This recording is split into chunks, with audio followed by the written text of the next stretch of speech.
Namaste. My name is Preeti Upala, and I am a global thought leader and a multimedia personality. Welcome to my podcast, The Preeti Experience. Join me as I explore some of the most fascinating and crucial issues that affect our world today. I take a unique global perspective on these issues, and the very foundation of my insights is humanity and spirituality. I'm Preeti Upala, and welcome to the Preeti Experience. A very warm welcome to this evening's call. This is almost the 45th call that Pragya Bharati has been doing. We've been doing relentlessly for every day, almost within 1 week of the lockdown being announced. And we've had wonderful speakers coming on our call all these days. Today is no exception. Friends, today we have Preeti Upala. She is, in one word to say, Mana Ammai. She has origin in Hyderabad, Secunderabad. Though she was born in Dubai, raised in Australia, and now lives in Los Angeles, she's a very interesting personality. She has been Miss India Universe in the past, and she has done work as actress, as producer in Bollywood, Hollywood, and she's been a model. She's been in the glamour industry for quite some time. But that's just a small part of her profile. She's been an investment banker. Then she's been a commentator, a speaker on international affairs, on strategic affairs. And she's associated with many think tanks. And she was herself interviewed by many people. And more importantly for us, she's also what she calls herself as Dharma ambassador. She actually, you'd go and see some of her videos. She fights very, very strongly to defend the propaganda that goes against Hindu Dharma in the West. So the Islamophobia or whatever, all that, she's really done a very good job in trying to defend Bharat, in trying to defend the Hindu Dharma. And so she wears many hats. Today, she's going to wear the hat of international politics, and she's going to talk to us about Indo-US relationship and how that is going to really impact the geopolitics around. Also, in the light of this current Chinese Wuhan coronavirus, also the upcoming US general elections. So all these things are going to impact Bharat, and we cannot be isolated. There are issues with regard to the withdrawal of American troops from Afghanistan. So all these issues within the given time frame, I think she will give her perspective. She's going to talk about the history of Indo-US relationship, and she will walk us through in terms of what she sees going forward is likely to happen. What should India do? And the whole canvas of the geopolitics she's going to talk about. Probably, Preeti ji, you should start talking a little bit about yourself in terms of how did your journey go through so many verticals, Dubai, Indian origins, Australia, and of course the glamour industry, and of course the various wonderful works that you are doing. Probably you could just give a small glimpse of it, and then you could take it from there.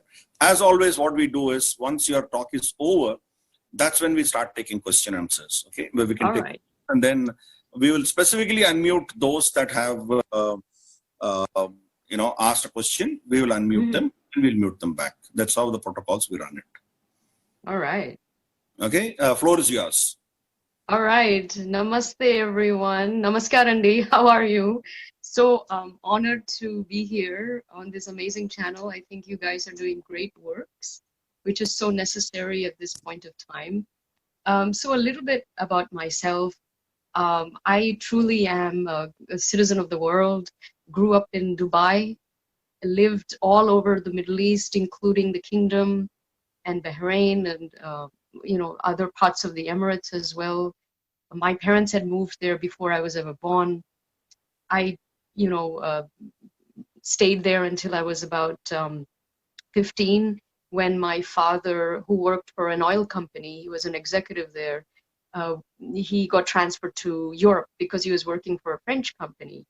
And so we moved to Paris for a year, and then he got this amazing job offer in Australia.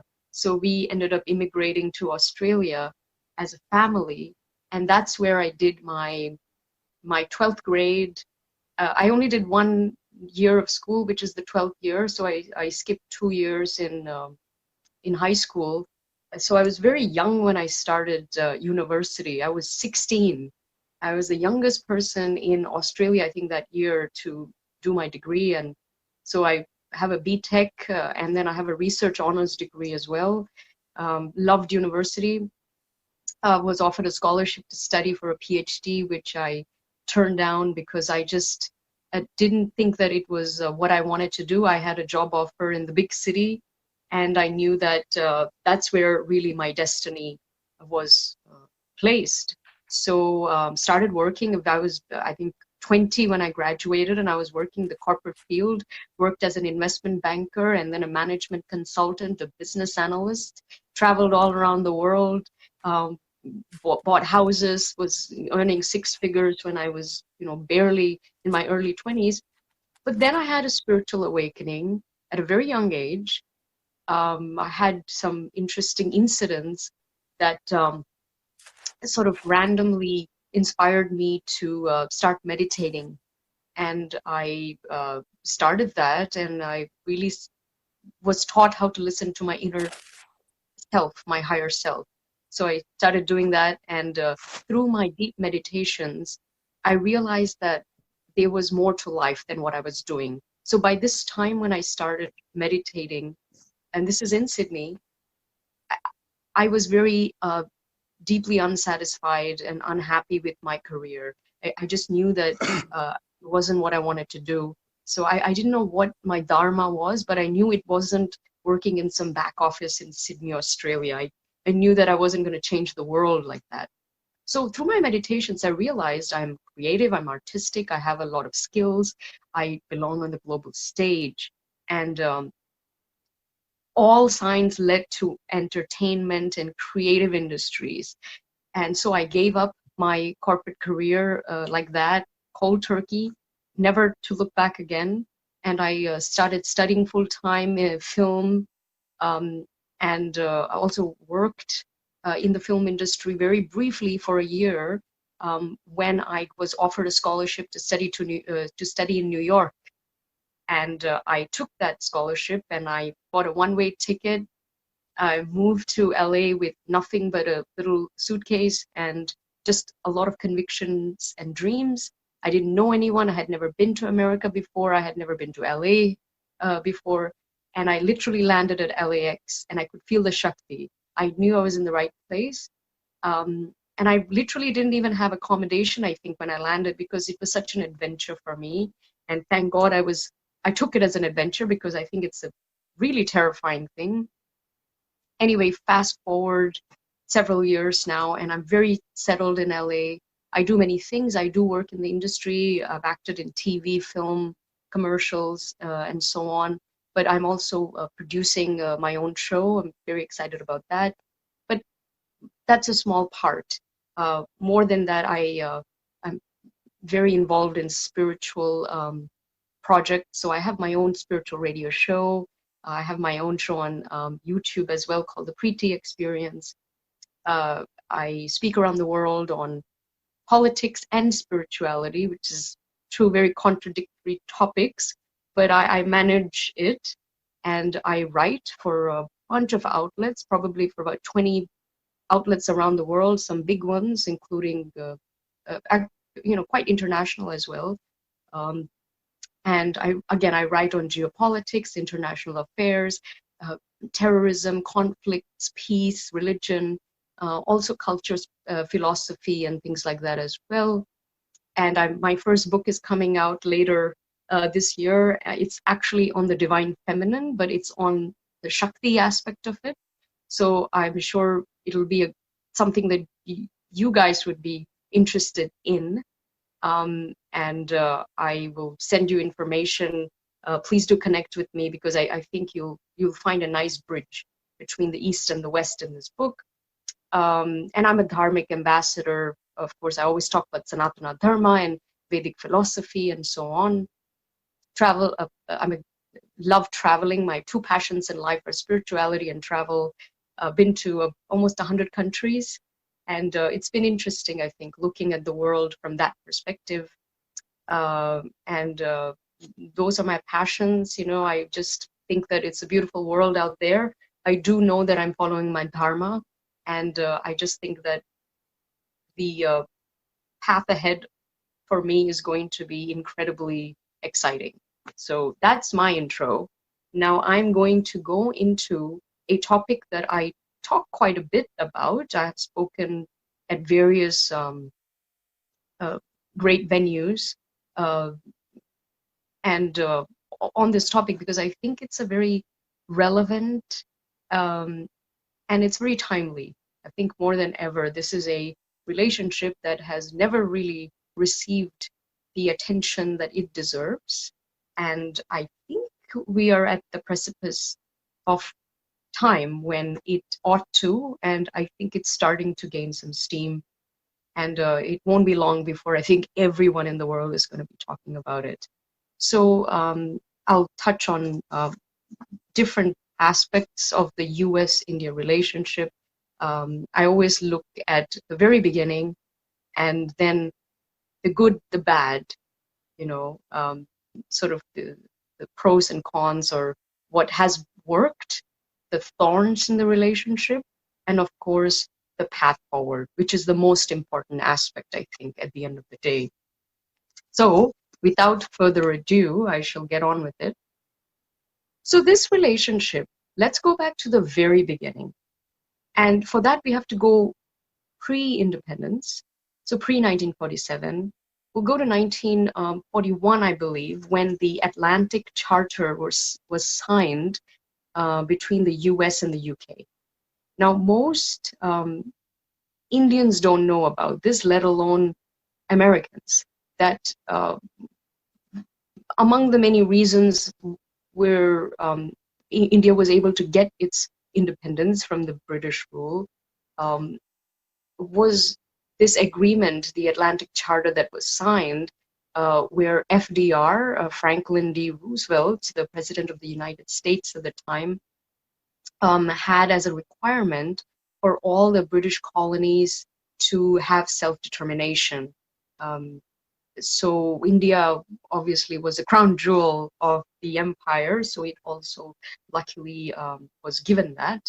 And that sort of, along with other things, helped us, I guess, liberate. It's never really an independence. It was really more a transfer of power. But whatever it is, we were able to boot them off, and we were a republic. I don't even think that democracy is the right word. It's really a functioning republic. So that's the very beginning.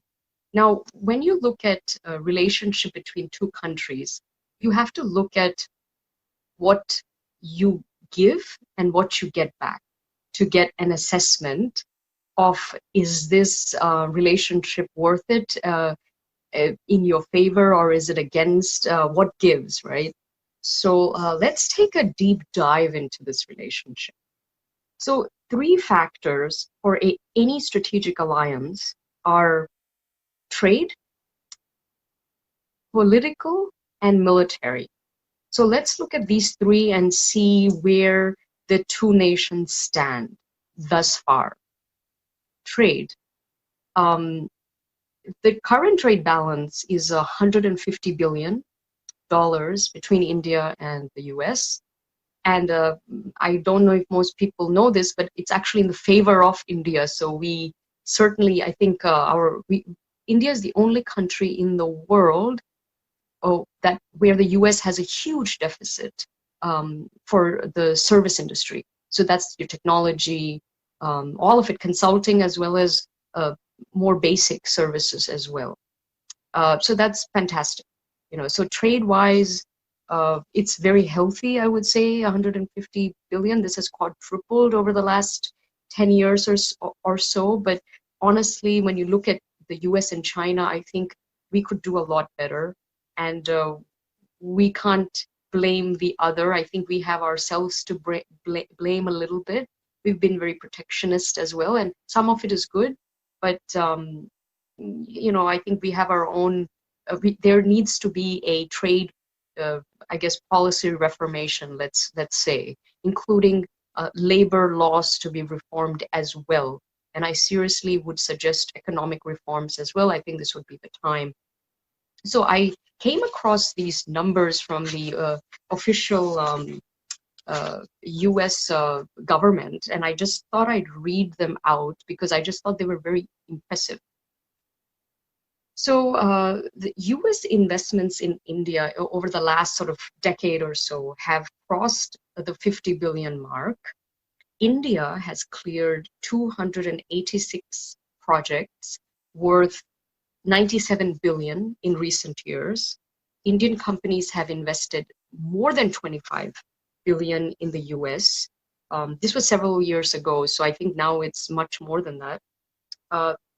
350 million of which was in research and development alone. The recent Indian aircraft defense contracts have created 40,000 jobs in the US.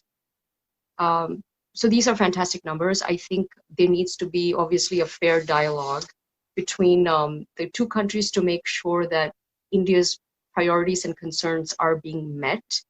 I think a lot has been said about the climate of doing business in India, but I will say that demonizing the climate of doing business in India by US companies will be counterproductive at this point. So that's the trade bit. I would say that we can check that box. The next one is political. So politically, we are, democracies. We're actually both republics in a way. Both are secular, liberal democracies, and so there is the similarity there, synergy there. Similar kind of governance structure in some ways. Liberty and free market access. We say capitalism. I use that word a little lightly because although we say we're capitalistic and we're not communist and we're not socialist anymore, I think we still have a long way to go in that, and we still have a lot of socialist policies, I would say. So that's something that we could work on, but at least on paper, they are, they would be considered capitalist, nations. And then the third one is the military. So military, recently, the US Army has been exercising a lot with the Indian Army. The US Navy exercises more with the Indian Navy than anybody else in the world. We obviously know about the Malabar exercises, which is fantastic. I think that's important for both nations. Another area, of course, is buying of military equipment and arms. So ironic that for a nation which is probably the cradle of spirituality in many ways, and which gave birth to the concept of ahimsa, we actually, I think, are the most armed country in the world. We buy more arms than anybody else. It was number one for a long time. I don't know if it's number two now or not, but certainly it's up there, which is ironic. But given the neighborhood that we live in, the friendly neighborhood that we live in, it's a necessity, which is a shame, but that's just the way it goes. And recently they had of course, I'm sure you would have watched with great gusto, I would say, the Namaste Trump event.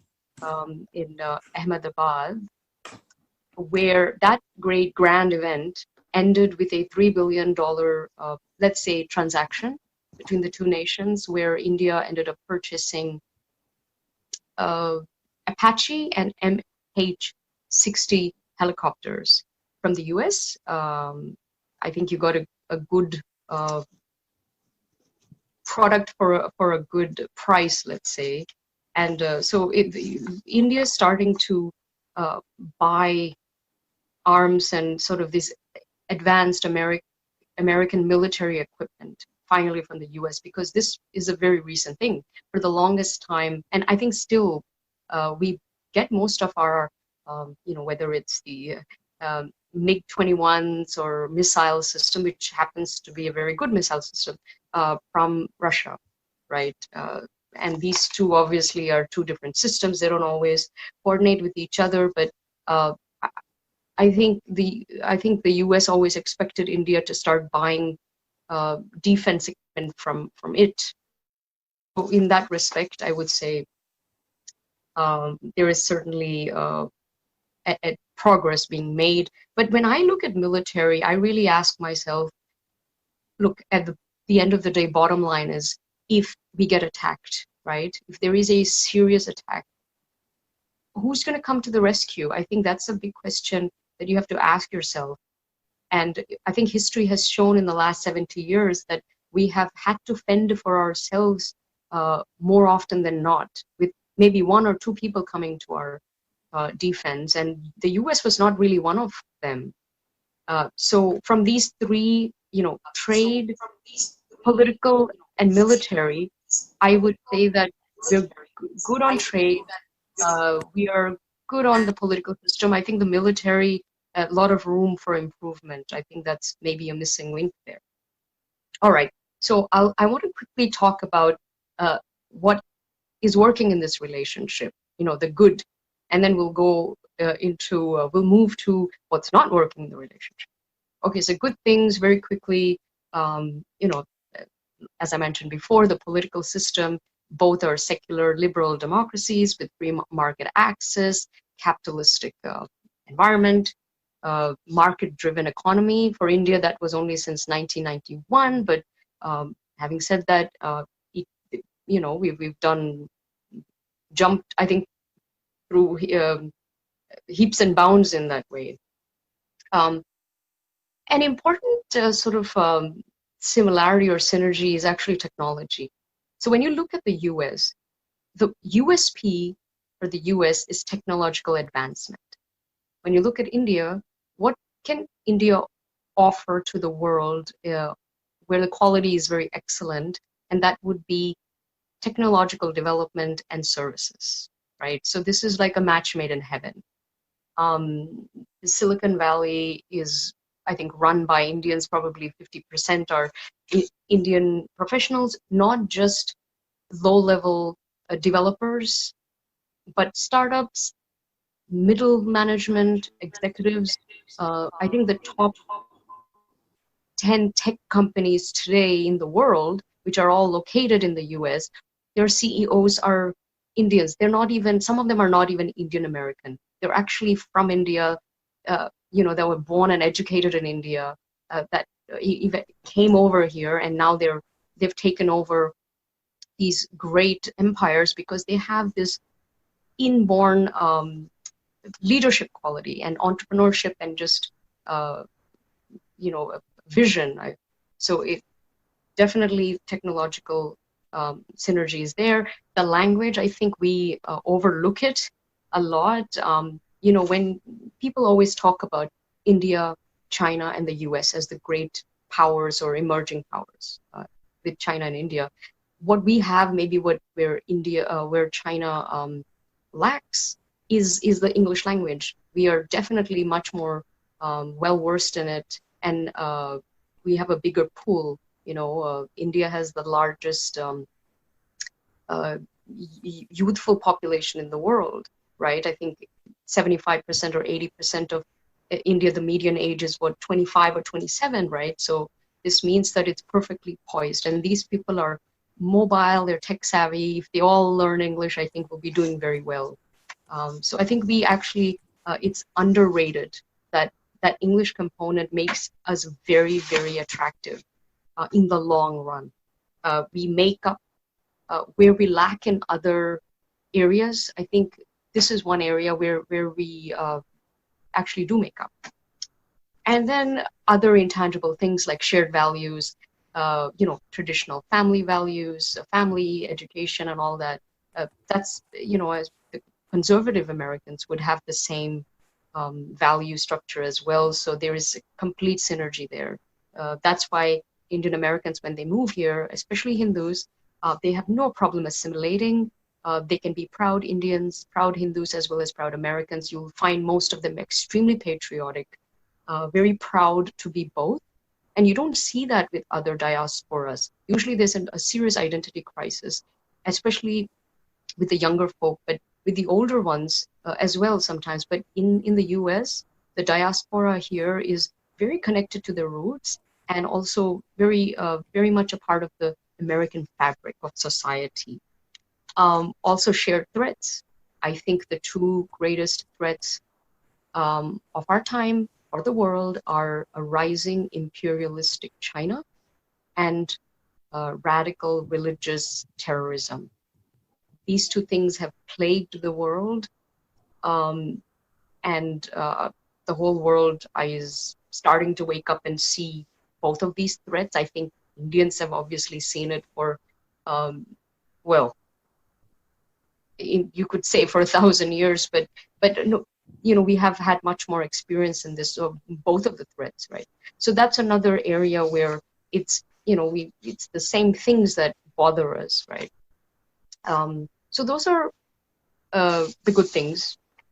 Let's look at what's not working or what have been the thorns in this relationship. Because when I talk about India-US relations, on paper, they should seem the best of friends.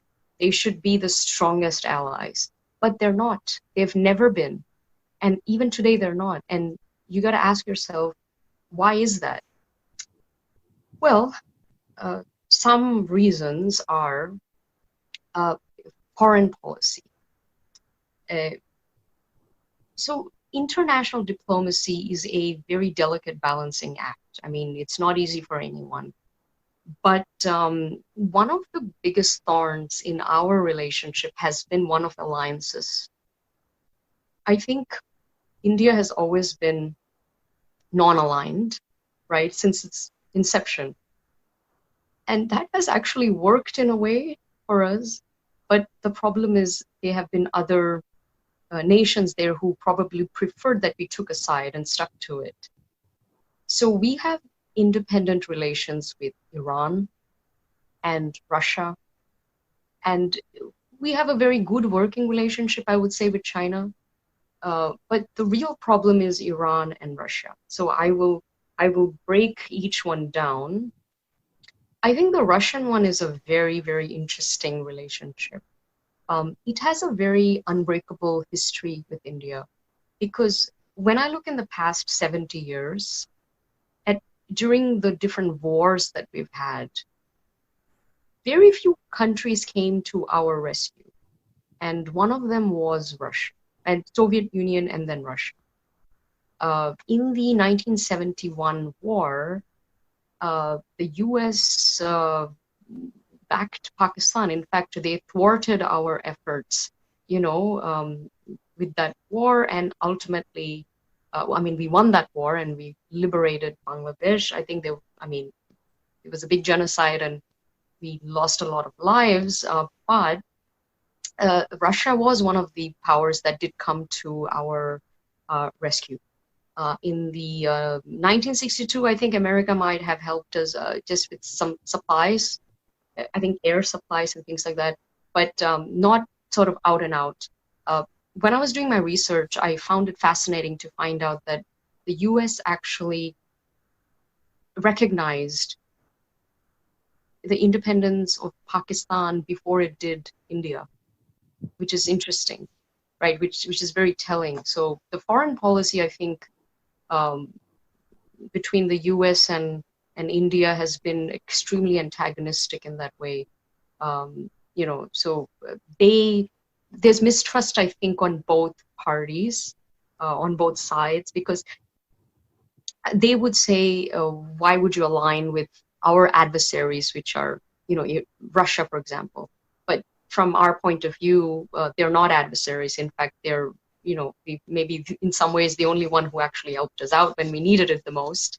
And we don't forget those things, and nor should we. I think India-Russia relationship is something that we should continue nurturing and hold intact for a long time to come. They are not a threat to us as such, and nor are they the biggest threat out there in the world either. And most of our arms and weaponry and missile systems and jet planes and all that, fighter planes, come from Russia. And from on the other side, the big elephant in the room, of course, is Pakistan.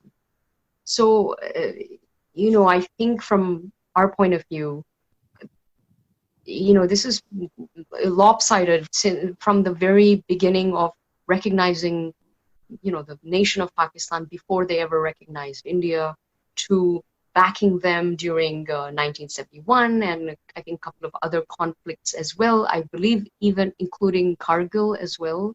I mean, we luckily sort of were more, we won those conflicts, I guess. But, we don't forget who came to our rescue and who was an adversarial. Propping up military dictatorships in Pakistan, that's something that the US had no business in doing, but they did it. Pakistan has sold the US a dream. They have sold them a bridge. This is since the very inception. They sold them this grand illusory dream that they are a true ally, that they will help them in that region, and that the US could use them as a launch pad into, because this Afghanistan conflict, it's not just after 9/11. There had been issues before as well, and there had been other issues in the area. So Pakistan had always, sold this dream, which the US bought. And I think that there were times when India could have come in as well and maybe offered something to the US, but it never did. So, I guess the US just found it very appealing and went with it. And so subsequent US administrations have been, I would say, very antagonistic towards India vis-a-vis Pakistan and so on. This giving billions in aid started a long time ago, right? And I'm sure they even knew what was going on, because the entire economy of Pakistan is run by the military. It's run by the ISI, it's run by the Haqqani network, and so on, right? This is like, Christopher Hitchens always talks about it. He says this is like the Toys R Us of weapons and all sorts of bad things, right? He was all for that war in Iraq in a way, but he said that there are serious connections between Iraq, Middle East, and serious jihadi terrorism, So this is, also, despite getting these billions in aid, which never went to aid, they always went into their nuclear program, as well as training the terrorist camps, giving refuge, and so on. So, at the end of the day, after finding that Osama bin Laden, who was public enemy number one, going all the way into Rawalpindi, I guess, or close to it, and taking him out, you still continue this policy, which, how does that make us feel? Not very secure. Apparently this administration has reduced that funding, but it's never been cut. And also the nuclear deal, because both India and Pakistan were they were both developing their nuclear capabilities. They were both sanctioned, but I think the Indian sanctions were lifted maybe a little earlier. So, and anyway, then we had the nuclear deal, which worked out for us. But why does a country like Pakistan, why does it need nukes? I have no idea. It's the only Islamic state in the world that has nukes. And I really don't know why you would let that happen under your watch. And some of that, the US would have itself to blame. Um, the famous political scientist Christine Fair once said, the US looks at Pakistan as India's problem. This is very dangerous. It's not India's problem. It's a problem for the whole world. I don't think the US quite gets that. The public doesn't get it. I think when you look at Foreign Office and diplomats and think tanks and all, they do. But despite that, they still plug along with it. And it's very dangerous because they think it's India's problem, India can deal with it, but every single radical Islamic jihadi attack around the world, you can find the footprints back to, the ISI and this Haqqani network and so on.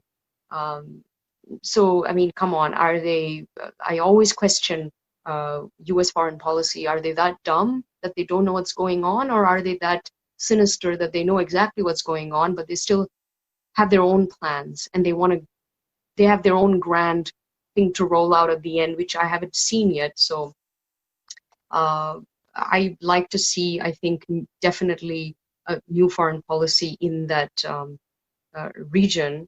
On September 11th, America found out, it learned about this Islamic terror.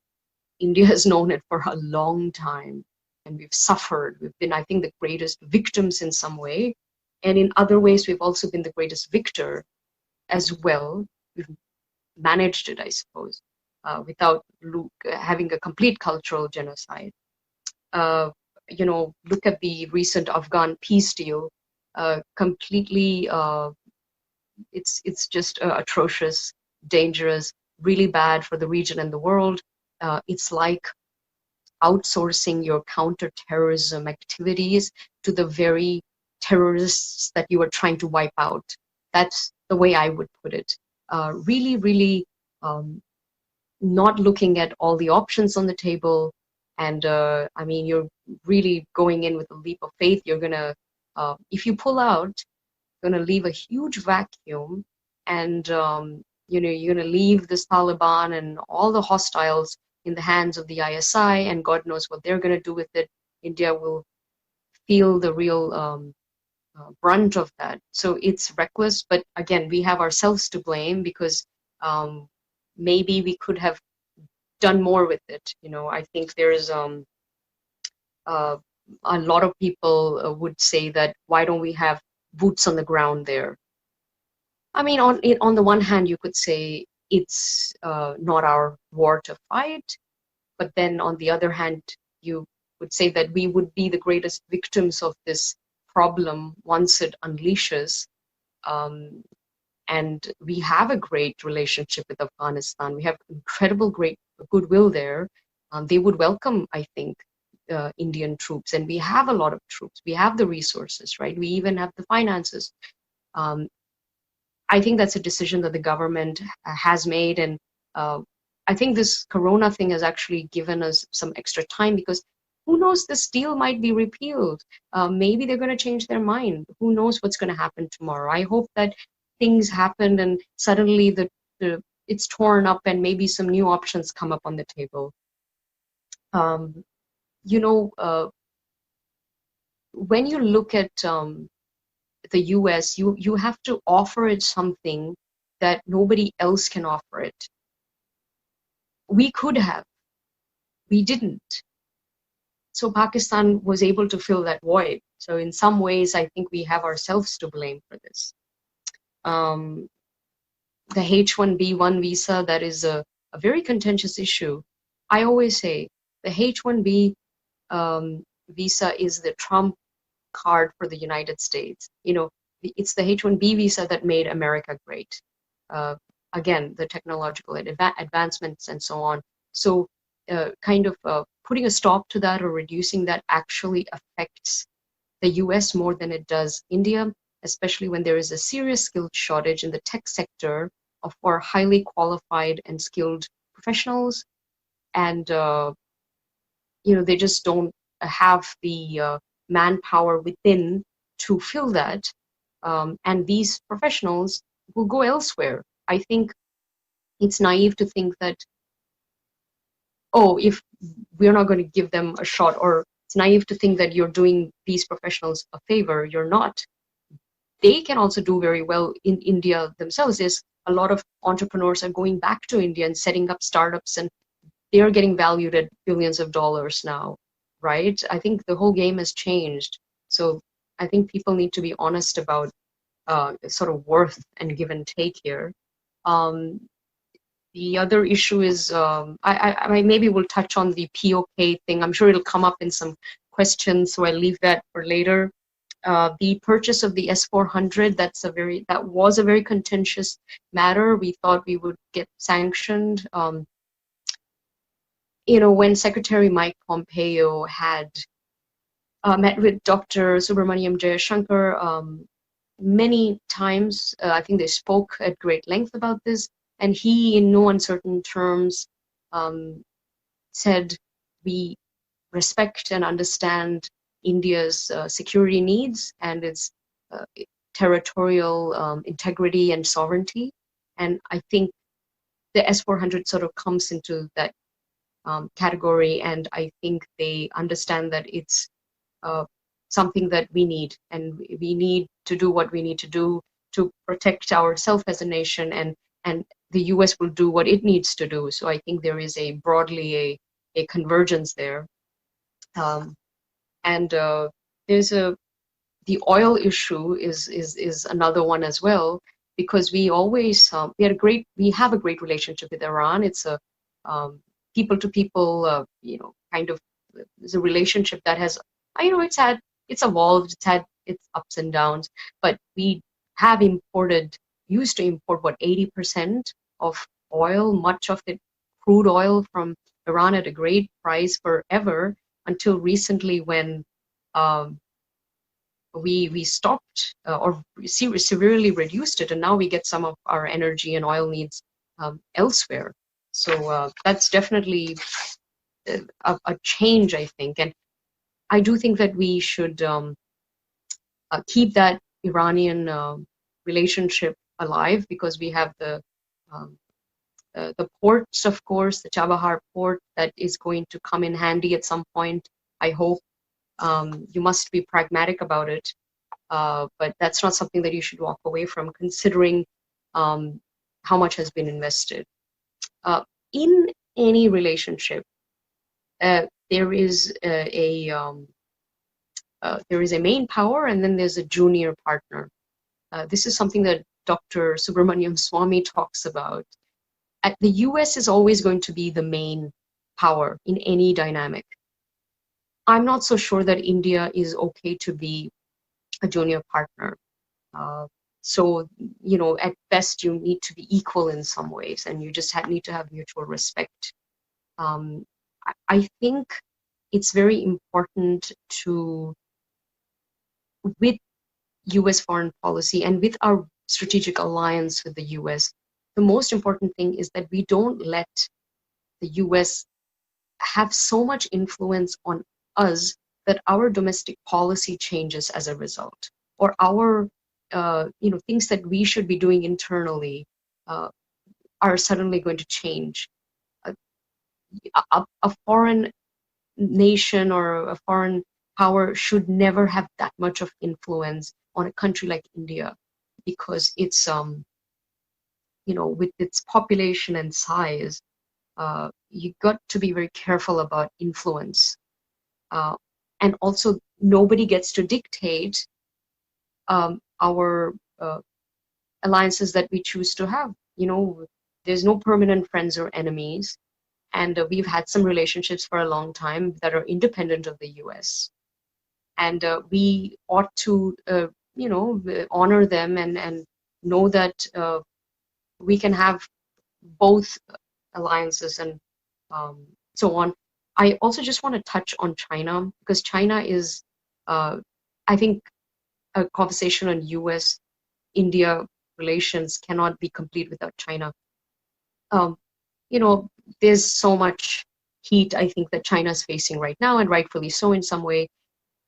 Um, I think from an Indian perspective, it's important to realize that India's economic success in the next several decades actually depends on a healthy um, relationship, healthy economic relationship and trade with China. So that you cannot cut off from. And if you do really detract, I think your own um, economy will be affected and your own growth will be affected. So that's something to remember, whether you like it or not. It's I think the whole world is dependent in some way, but I think with India specifically, our rise kind of depends also on how much we're able to export to them and maybe import what we need. I don't think that you can get all of that met with other countries. You simply don't have the capabilities until you start developing them yourselves, and hopefully we will develop some things ourselves. But it's important to have a working relationship with China. Also, I think China is the only power that can pacify, and the most extreme, it could destabilize Pakistan, because I don't think the US can. I think China is its only real fair weather friend, so to speak. And if it decided to turn its back, it would be a different story.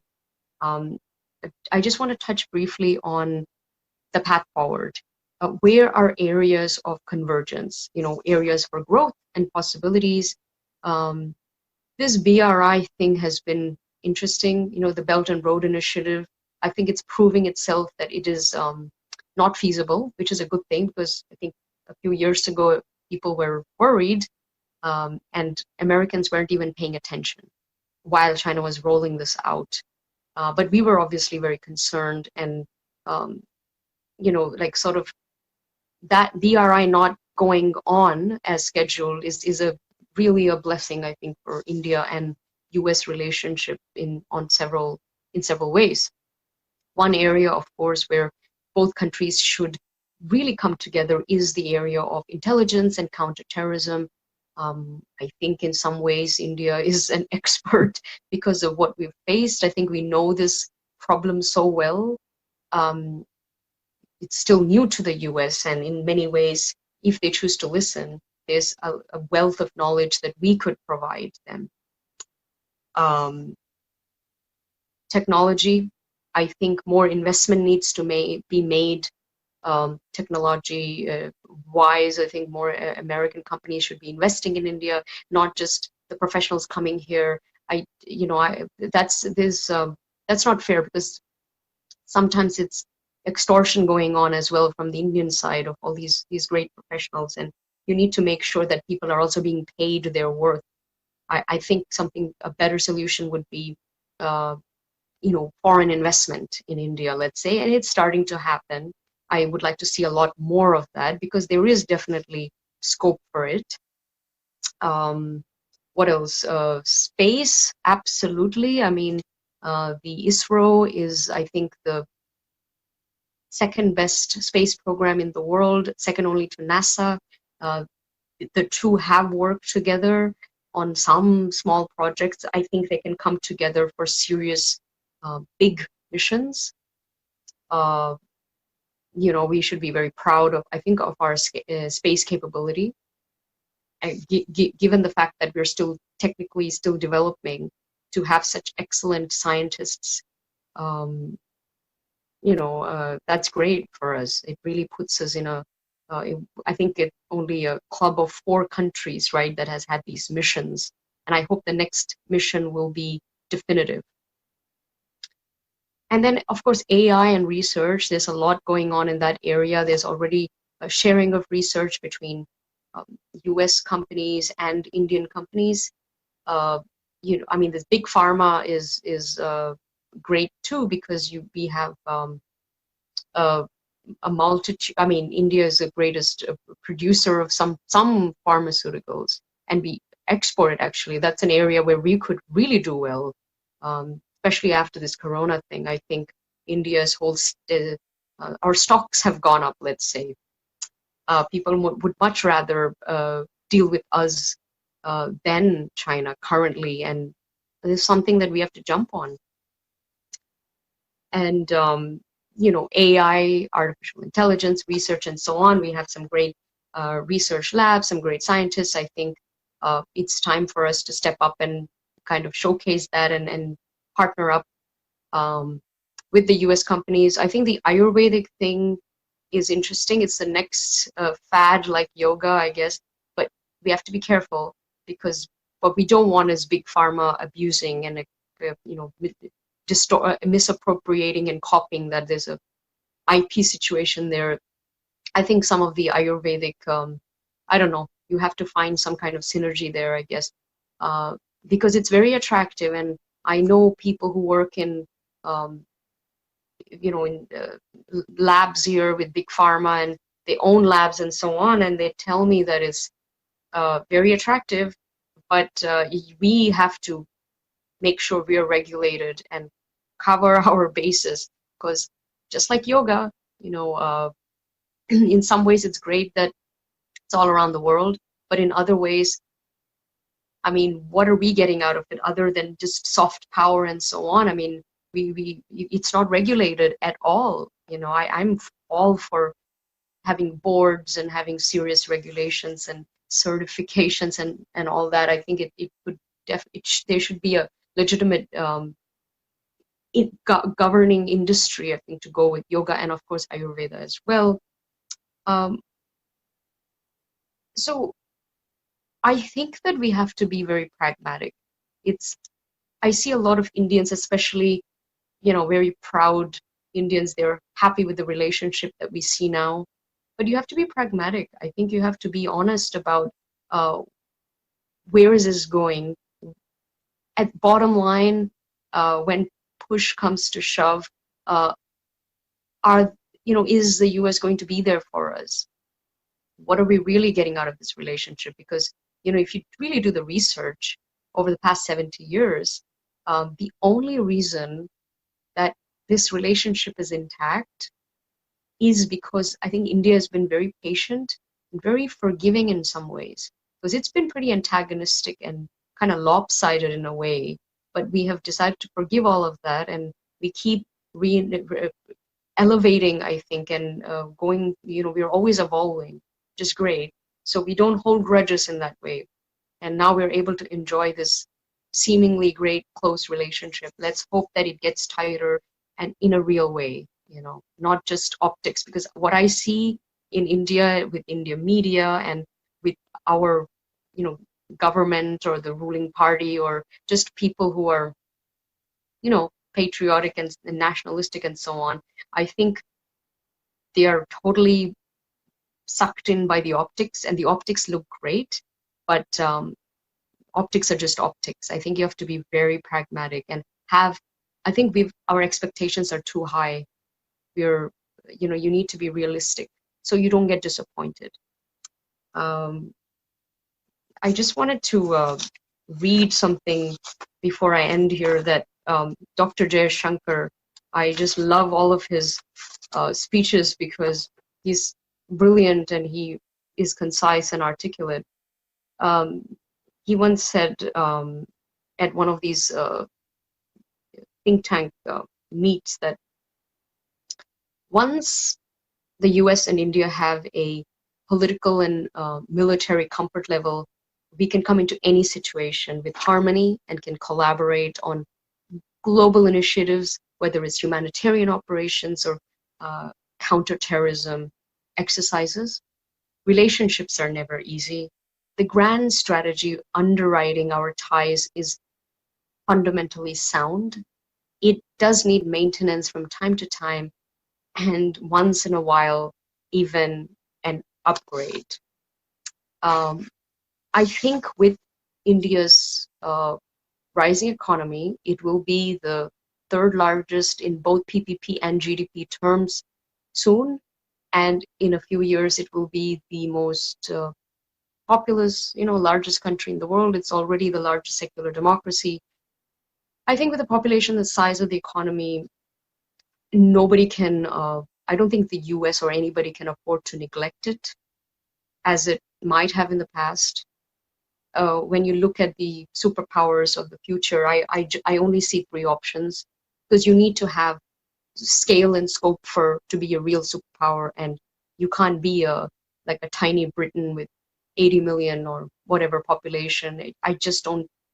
Yes, hundreds of years ago they did do it, but those times are gone, right? This is about um, uh, growing and out sort of living everyone else, and in that way we sort of do very well. So it's inevitable, and the issue with China is, I think the world has seen with this virus what they're capable of. I think there's going to be incredible mistrust of China and the CCP and all of that good stuff, which leaves, honestly, it only leaves India and the US as these two great powers, and with the biggest population and the third largest economy. One day it will be the second. Some analysts predict that it will be the largest economy, even in GDP terms, several decades from now.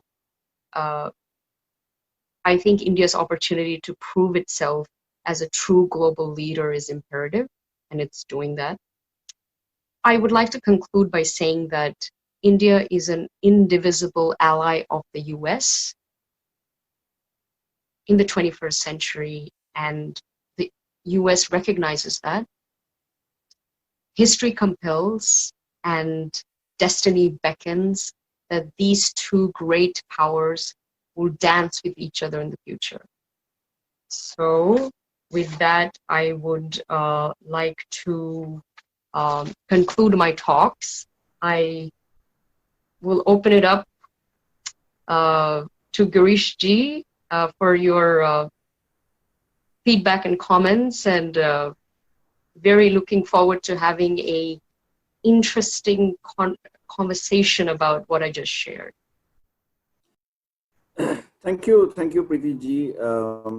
I think you've given a broad canvas. It's unfortunate that the earlier part of your talk I missed. I had this network issue, so I had to bounce back and come in again. So initial part of it, I think I missed. But then large part of it I could hear. Thanks for the overall presentation that you have done, and definitely I don't know if I'm not sounding a little wrong here. You do punch a lot of power in what you talk. I mean, it's like a beauty with brain. Definitely, you do come out that you have done your lot of stuff on this, which is good, and we are proud that you are a Telugu Ammai. So it's good. Nice to hear whatever you've spoken. But maybe you would want to cover a few things in terms of the American local domestic politics. For instance, the Joe Biden thing versus Trump that's going to happen now. Some analysts are saying it's probably Joe Biden has a better advantage, or rather it's a vote against Trump rather than pro-Biden. And there are analysts who are saying that probably the Democrats may not put Joe Biden, they might put in Hillary Clinton or somebody else, so that the negativity on Joe Biden is removed. So from an Indian perspective, like what you said, probably it's a country-to-country relationships where, I mean, we had ups and downs. But then Trump specifically was good in some measure for us in trying to, cut down funding to Pakistan or, stuff like that. There are concerns that if Democrats come back, probably they will be more friendly to Pakistan, right? That's a genuine concern. But strangely or oddly enough, 60, 70 or even 80% of Indian Americans tend to vote for Democrats. So there is some kind of mismatch here. So how do you see this in U.S. domestic politics and in the larger Indo-U.S. game plan? How do you look at it? Yeah, great question. Indian elections and U.S. elections are quite different. Different issues take center stage. for us, it's, national security, the counterterrorism, development, and, we're such emotional people. We get very caught up in slogans and just, we just want to know that we're going to be safe. And that we are going to, I think for us, our identity has become incredibly important. But in the US, they have different issues. I can't believe that healthcare is the number one concern, at least from the Democratic side, which I'm not so sure that healthcare should be the number one concern for any superpower. It should be national security. It should be countering terrorism. After that, it should be economic stuff and definitely immigration issues and all that. And then you have things like healthcare and so on. But I think that also shows what I don't want to be rude, but it's like a sick, fat society. And the US is in many ways, figuratively as well as just actually as well. So it's, healthcare is incredibly important. So this whole thing about free healthcare for all, which Bernie Sanders was advocating, which the progressives of the Democratic Party like, but the vast majority of Americans want the choice of private health insurance if they are happy to pay for it. And what I see with the DNC, with the Democrats, with the left is there is no middle ground. It's very extreme. They want all or nothing. They want free healthcare for everybody. I just don't think that makes sense. When you look at the numbers, they don't add up. Now, I wrote an extensive piece based on data and momentum, and just even if you had different figures or different nominees for these two parties, if you just look at the global trends that are happening, I looked at five, can you come a little closer to the mic? I think. Okay. Yeah. Can you hear? Yeah. Is this better? Can you hear me? Yeah, this is better. Yeah. Okay. So when you look at the two parties, even if you had different nominees for each, just looking at the global momentum, the trends, the issues that are important, out there to nations at this particular point in time, I looked at 5 main ones, and they all point towards, it's not globalization, it's not this free healthcare for all, it's not the welfare state, it's not the free for all.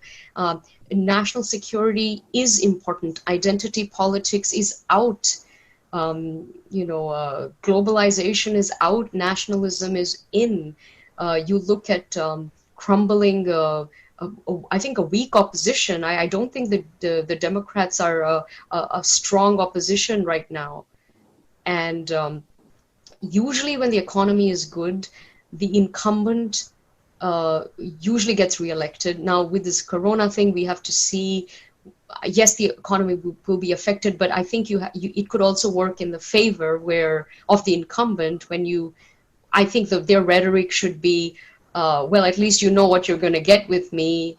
With these guys, they can't get anything up and running. You'd be even more damaged if one of them was running the show, right? And he could even, talk about Biden, because I must say with Biden, the way that he is behaving, people are thinking that he's got dementia or he's senile or something like that. He's just not all there. He's having aging problems. He actually would be not necessarily adversarial to India, I must say. But the problem is, I just don't think that he's all there. Even if he stood and if they won, I'm not so sure that he would be hanging around much longer. So then the danger is who comes after. So you're right. I have a nuanced approach to this, which party, left or right, for India. Yes, 70% or so traditionally they vote Democrat. However, if you break it down, the hard left is smaller, and I think there's more people in the middle. There are more people who could have been swayed either way. It's actually a big chunk. So that's when those people can be activated now, I think, but they need to be brought up to speed with what's going on politically, because I speak to a lot of Desis, younger people especially, and they're clueless about the geopolitics. They don't realize that the DNC has become very anti-India, and there's been a lot of anti-Hindu rhetoric, I would say bigotry even, coming from the DNC, which has not come from the right. They don't see that, they don't get it, they need to be informed, I think. Yes, and sadly, the Indian representatives in Congress are they're not on India's side, even though they are Desi and even Hindu, some of them. So we have a problem. The more the left will overcoddle a certain religious minority, this is why I hate identity politics and intersectionality, because they divide everything into victimized groups, and then they pit the groups against each other, and they have winners and they have losers, and unfortunately for us, we are the losers here. So that's just the way it goes. You just have to be aware and kind of be smart and be aware of that and move on. On the right, I would be nuanced. I see a lot of people,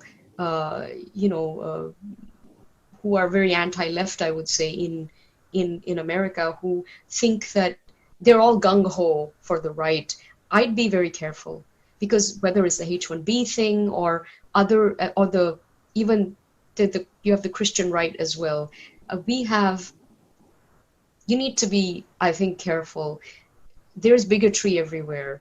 It could come from the left, right. It has come from the right before. So thinking that suddenly you're just going to be welcome with open arms, and you're going to be put up on the pedestal as this token minority group that was so rah-rah, be very careful. You don't want to be used as a tool, just as a vote bank. That's not who we are as a group, and I don't want to see us kind of push and make this happen, and we end up getting screwed at the end, which has happened many times. So that's my answer. I think be nuanced, be pragmatic. I would say, yes, the left would be much more antagonistic to India with foreign policy, and that's a big problem. And maybe I would ask one more question before I throw it open. Yeah. What about, how do you look at US-China relationship? So the point is, the popular belief in at least the intelligentsia, the think tank in India, is Xi Jinping is going to open his checkbook, and Trump is going to go kiss him, hug him, and it's all going to be normal. All is rhetoric today that China made a mistake. We're going to penalize them. We're going to prosecute them. Blah blah, whatever. All that will go, and Mike Pompeo will be asked to shut up the moment Xi Jinping opens his checkbook, because there were indications. Trump kind of said, when they were questioned, he was questioned on China. He kind of said China is going to buy $300 billion worth of our farm, products, and our farmers are going to be very well off, and they're going to be doing great, and blah blah, whatever. His tone. So that has kind of given an indication to the think tank in India that the so-called China-America-US war is something which is just peripheral, and they're going to kind of between the two of them, they're going to patch it up once Xi Jinping opens his checkbook. So that is a cause of worry for India, right? India would then become not so significant, because China is still going to be friendly with on the economic terms with US. Yes. How do you see that? Very interesting point. This is where it's, I think we're learning that this globalization might not have been such a great idea, because now we find ourselves in a situation where I think the whole world is dependent on China, and also some other powers as well. In some ways, maybe a lot of countries are even dependent on the US, you would say. It's problematic. I think what has been the most disheartening thing for me around all of this pandemic has been, even though it's been so sinister what happened, whether Was this a bioweapon that was let out, or was it an honest mistake that got out of hand? They knew about it. They were very reckless, and they should have informed the US and the WHO weeks before they actually did, and they only did it out of necessity. So it's been disheartening that now we know, that they were not entirely responsible. And the WHO was totally kind of in on this. They also were not, they've said a few statements that were completely false. They both, between them, have risked, I think, so much of, the world at stake. I mean, the whole world is shut down. The entire global economy is kind of being screwed right now, both ways, and nobody has anything to say. I mean, what happened to this great Western civilization that we talk about? They are nothing. They have bowed down to China. I actually give China kudos for, for this Eastern kind of power to kind of step up and think that we're gonna be the king of the world, and however sinister way that they've done it in some way, it won't last, but I mean, the audacity that they had to sort of get a country like America to not sort of do anything it's horrifying, to be honest. And I think the US needs to do some self-reflection on, are they really such a great power? They don't have the power to stop anything. They have lost the Afghan war. They have lost the war against terrorism. They have not won anything. What's going on? It's scary. I think, yes, this lockdown will be lifted eventually. Business as usual. People will forget about it. I actually think that there will be another I think it'll come back. I think there might be another mini lockdown. We'll deal with it. We'll get out of it. We'll move on. But there will be no serious repercussions from the US. I don't know if other countries will come together and someone's going to do something, but it won't be the US, I think. They say, we're hearing some tough statements, but the action says something completely different. So, I don't know. I don't know what India is going to end up doing, but like I said before, unfortunately, our success in some way also depends on China and also depends on our relationship with them. So we can't shut shop and move on either. We have to work with them. So the only thing I would say is that let's see. Hey, we invented karma, right? So let's hope that karma eventually comes and serves justice. Yeah, that's right. What you said is right. US is not going to be the one who's going to do anything to China. Neither is India. In fact, in the initial stages, their foreign minister called up Indian foreign minister and requested them, I think let's use the term, what they use, requested India not to use the terms like Chinese virus or Wuhan virus. And you see, India never ever used that word. They always used COVID-19. So, even on the face of all this thing that is happening against China, India has just kept quiet. It never indulged in any of that. So I'm not expecting India to take any tough stand against China anywhere, even in the other forums as well. But Indian public have not taken it easily. And unfortunately, the more platform on which we are doing Zoom was considered to be a Chinese product, and then there are a lot of rhetoric against Zoom. Though Zoom is an American product, and whatever. Today we're not talking about it, but then there's a lot of anger against China and Chinese products. Yes. But I think you have been very pragmatic. India cannot live without Chinese products to some extent. Yes. And I think we need to look at it in a very balanced way. Yeah, I agree with you on that. True. And I think the public sentiment, not just in India, but around the world, is different from the leadership. I think no government is doing anything, but I think people are outraged. I'm sure most of them were a little suspect about China anyway. I think now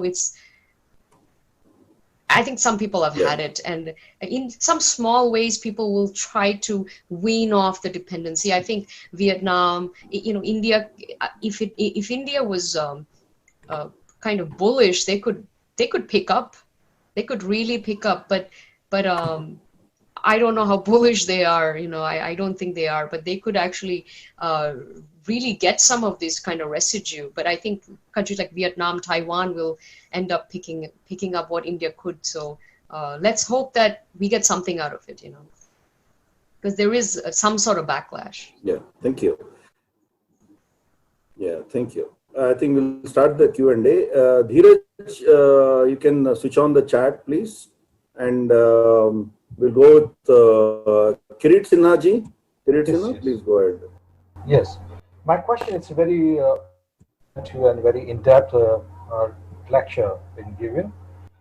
My simple question to you, there's a report from United States Commissions on International Religious Freedom, where that report had criticized Indian secular concept on the ground of CAA and other decisions. So how do you think that would be the hurdle of creating relation between the US and India? It's a good question. So the hurdle is they have created the hurdle. It's ironic that India doesn't need a lecture on secularism from America, from a Christian nation like America, honestly, where there's been enough religious bigotry in this country. I'm talking about America here. India is probably the most open, tolerant, pluralistic, secular country in the world. Is maybe the only country in the world where 85% is a specific religion and still is not technically of that religion. Right? So nobody needs to give us sermons. It's shameful because they put us in a group with the worst perpetrators of religious, lack of religious freedom in the world, and we do not belong there. But then you look at, I don't know who funds that group. I don't think it's a government organization. It might be independent, but just like so many other universities and so on, you have to look at funding, you have to look at who's on the board, you have to look at who are these reviewers. It's always the nexuses of hate, as I like to say it. Look, these reports come out periodically. It doesn't mean you're going to be on it forever. I don't know what room there is for protests from the Indian government or Indian lobbies or whatever. I'm not so sure if they can do something about it. They should. I really think they should fight it in some way. I think the CAA thing is they have completely misunderstood that. The other issue is also, I think, the Christian missionaries are upset that they're not fully allowed to come and proselytize, right? That shouldn't be that's not grounds for a religious, the freedom to practice your religion is there in India. We just don't want forced conversions and imposition and so on, and we are perfectly in our right to push for that. So I would say that the worst case is, even if we don't do anything, the next time this report comes out, I'm sure it'll be, I don't think we'll be in that, in those groups, hopefully. But, I'd like to see some kind of resistance or some kind of defense, kind of proving the opposite, proving the facts, which would be the opposite narrative of all of this. I'm not so sure the government has, as usual, they haven't done very good messaging, right? They never, sometimes the actions are very good, but their PR is very horrible. So, let's see what transpires. Yeah, I think you're right. I mean, the messaging has been bad. There was a cryptic reply from the Ministry of External Affairs spokesman. They said, we don't accept this, blah, blah, whatever. But then, like what you said, there has to be a counter narrative, expose them for the funding, their orientation, the forces behind. That has somehow not happened. That is where I think China is far ahead of anybody else in the world. And sadly for us, unfortunately, Pakistan punches much harder than its weight. Above its weight. I above mean, its weight. we have punch a much lower. We could actually learn a lot. We always think that, oh, we are so great and these people are such a basket case, you know, failed state, which they are. But there are a few things that honestly they outperform us. And for this, it's stunning actually for such a small kind of poor, failed state with a horrible infrastructure and kind of zero economic prospects. They have survived, they have thrived, their brand in some way is higher than ours in the weirdest ways, and their lobbies are very strong. And on the foreign policy, geopolitical scene, I think they've done incredible. We could learn a lot, I think, or just take a cue from them, and we need to step up our PR game, let's say, because it ain't working right now.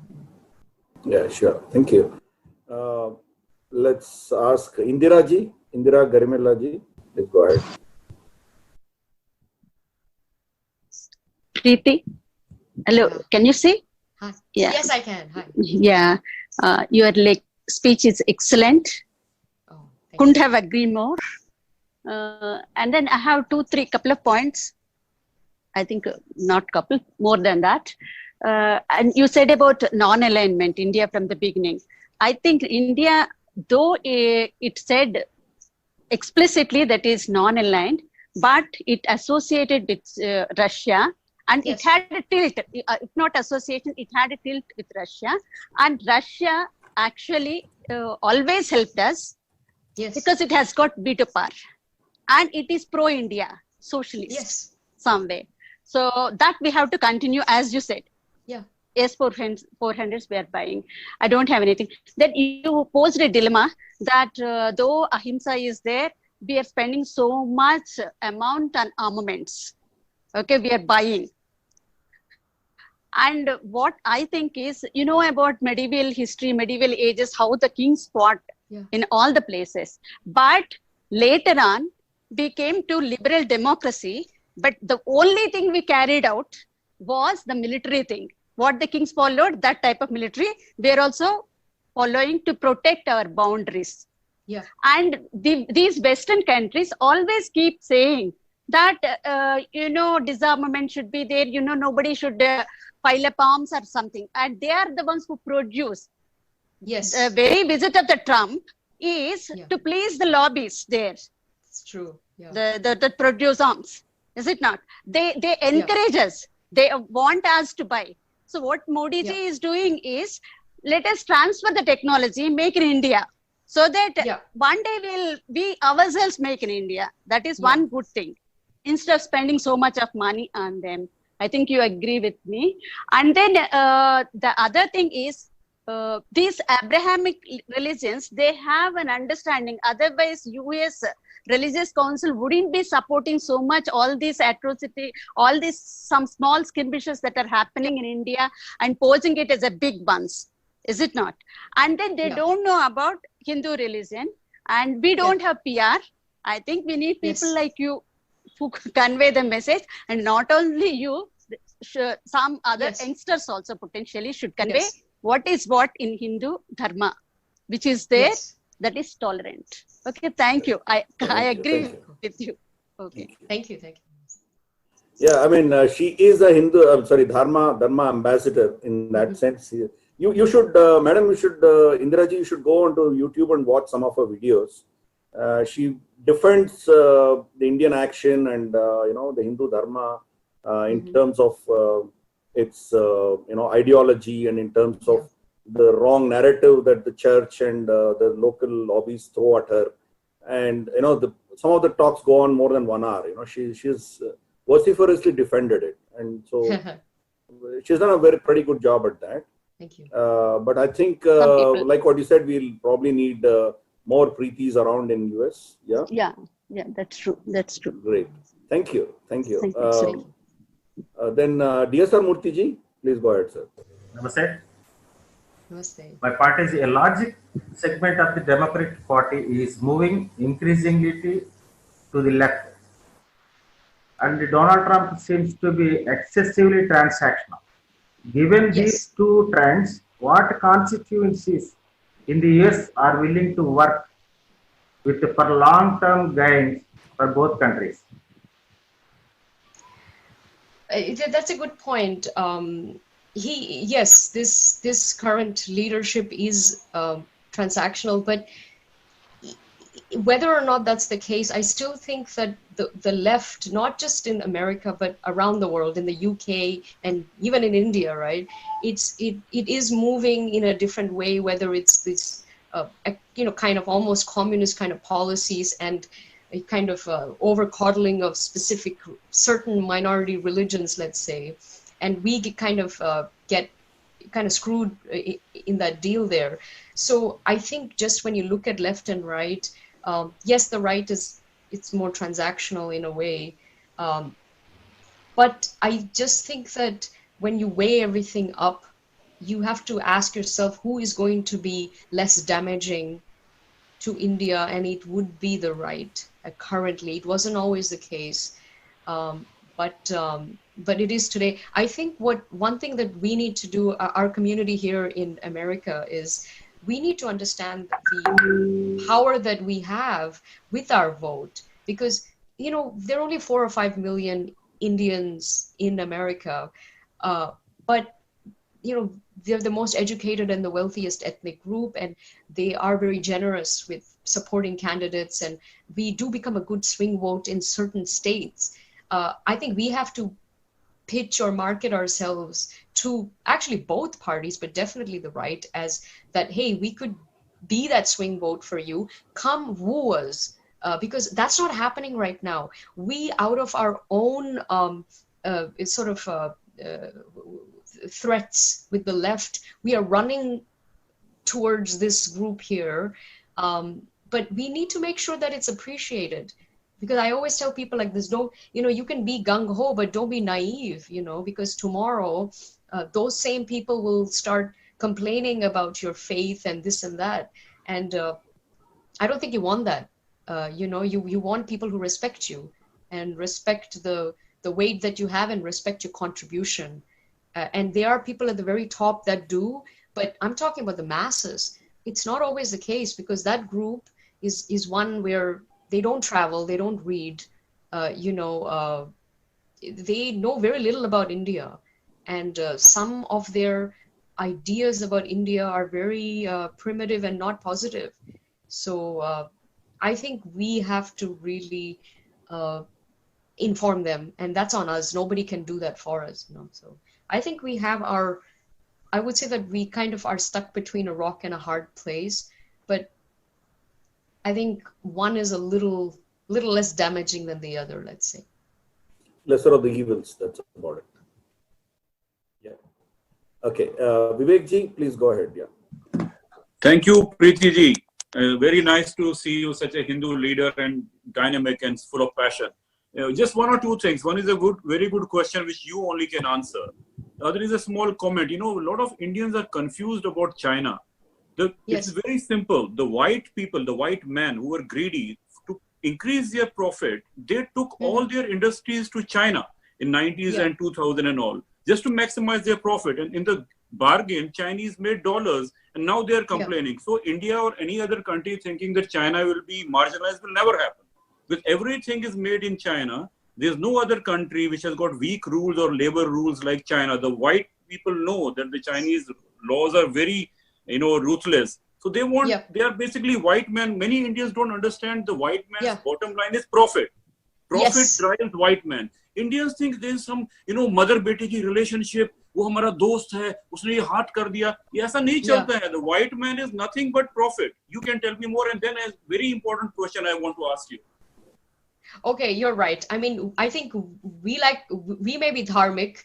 We like to think we're dharmic, not always, but at least the ethos is there.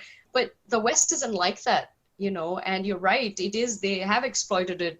They have taken advantage of it.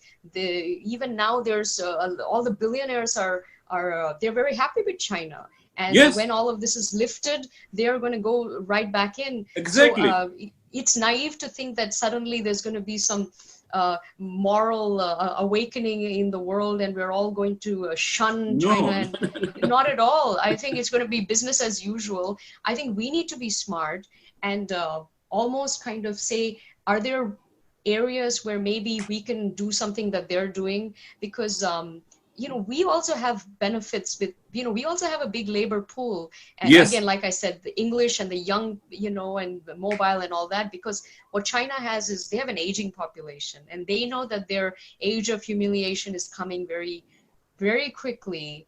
They only maybe have a good 10 years left and then it's all downhill from there. And they know that, and we know that, and they know that we know that. Yes. But the West doesn't. But we get it. So I think we need to be smart, be strategic, and have a good relationship with them. I think Yes. it does not help us to be adversarial, and they are the only people that can pacify and destabilize and stabilize our neighbors. Really, Yes. honestly, Yes. right? If they say no, it's a no. So I mean, would I like to see us and China getting closer? In some ways, yes. But then you think about their end game, and that is not compatible with our end game. So Yes. it won't work out. But at least we can have a nice working relationship and find ways to take advantage of the situation. I think we're not taking advantage of anything right now. There's Yes. a lot of room there. Yes. One more question is more important to all of Indians, and you can Yes. really help in this. A lot of Indians think, that lady was asking, that India doesn't have a good PR, yeah, blah, blah, blah. The main thing is Pakistan has been sleeping with our enemy, that's an old enemy, America, since 1952, since the CENTO, Yes. the CENTO came. And they have, they have so many lobby groups. Everything is money. So they pay these lobby groups in Washington, and they pay them, all the Washington Post, your magazines, Time, Yes. Newsweek, professors of universities, they're all in Pakistani's lobby because their Yes. lobby, the Gora lobby, are paying them. So what should India do we cannot dismantle it. The relationship is too deep. No, that's So how true. can we Yeah. open a Burger King instead of they have a McDonald's? How do we open a Burger King of this? This is where you will come in. You will have to have a huge team, and you will Yes. tell us how to do it, because it's a huge. Indians don't understand that. हमारे बारे में उन्होंने कैसे लिख दिया? They don't know. They're all Yeah. paid. They all paid people. They paid reporters. Kashmir वाले को Pulitzer कैसे मिल गया? They're all lobby groups, yeah. I also think that you're right, and I also think that we are making these people famous. Like honestly, their credibility in the West, in Zero. America, in the world is yeah, especially the New York Times, and even the normal American is tired of seeing all this hate stuff there. So these people don't have anything going for them, but we make them famous because we get so excited when we, it's like we're like sadistic, right? We Yes. we like pain when we, I would say, stop subscribing.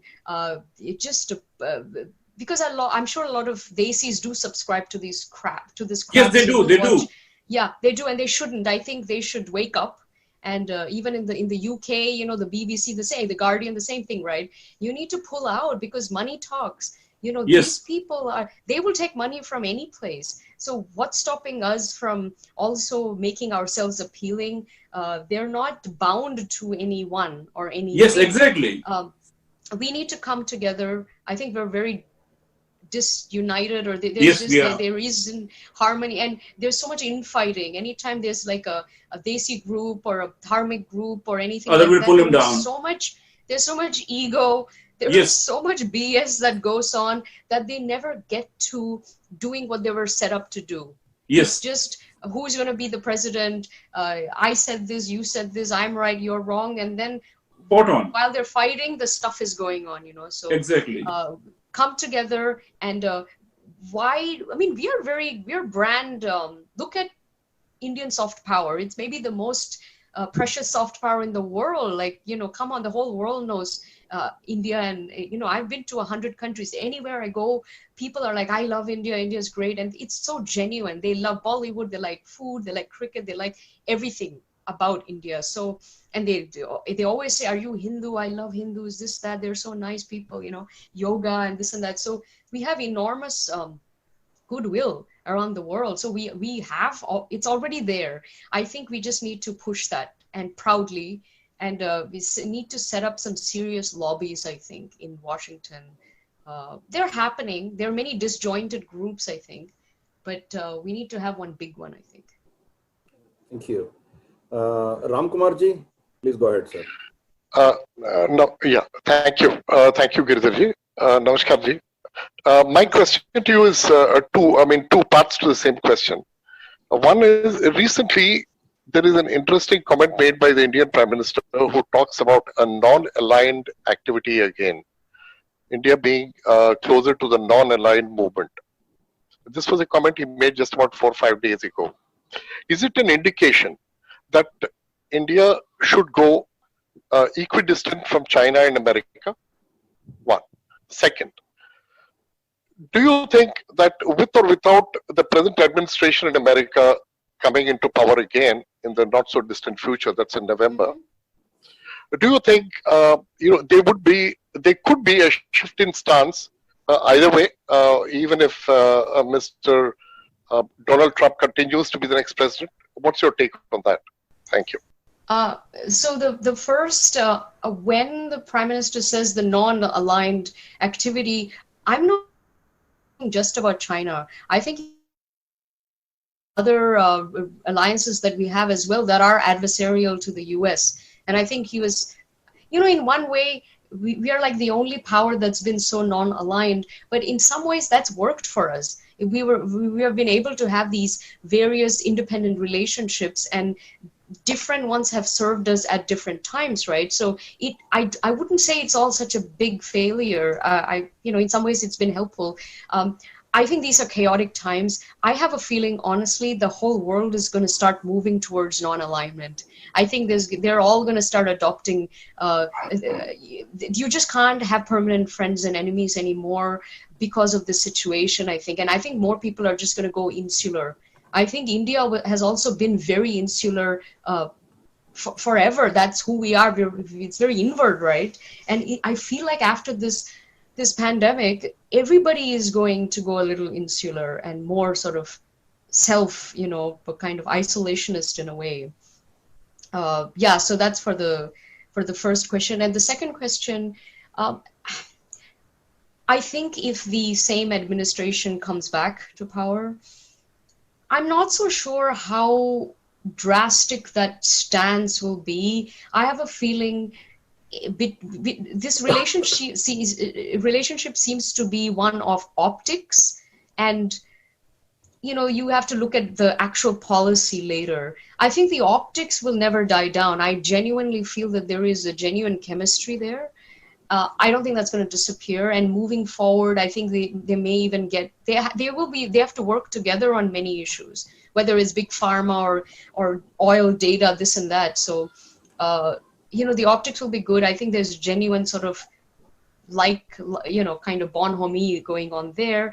We have to see policy. I think if the policies are a little antagonistic to us, I think we need to step up, and say, look, we're for you, but come on, you need to give us some leeway here. So I think we've never flexed that muscle so much before. I think this would be a good time to do that.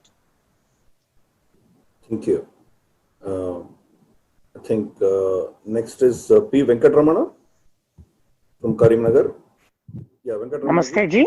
Yeah. Preeti ji, namaste. Yes, namaste.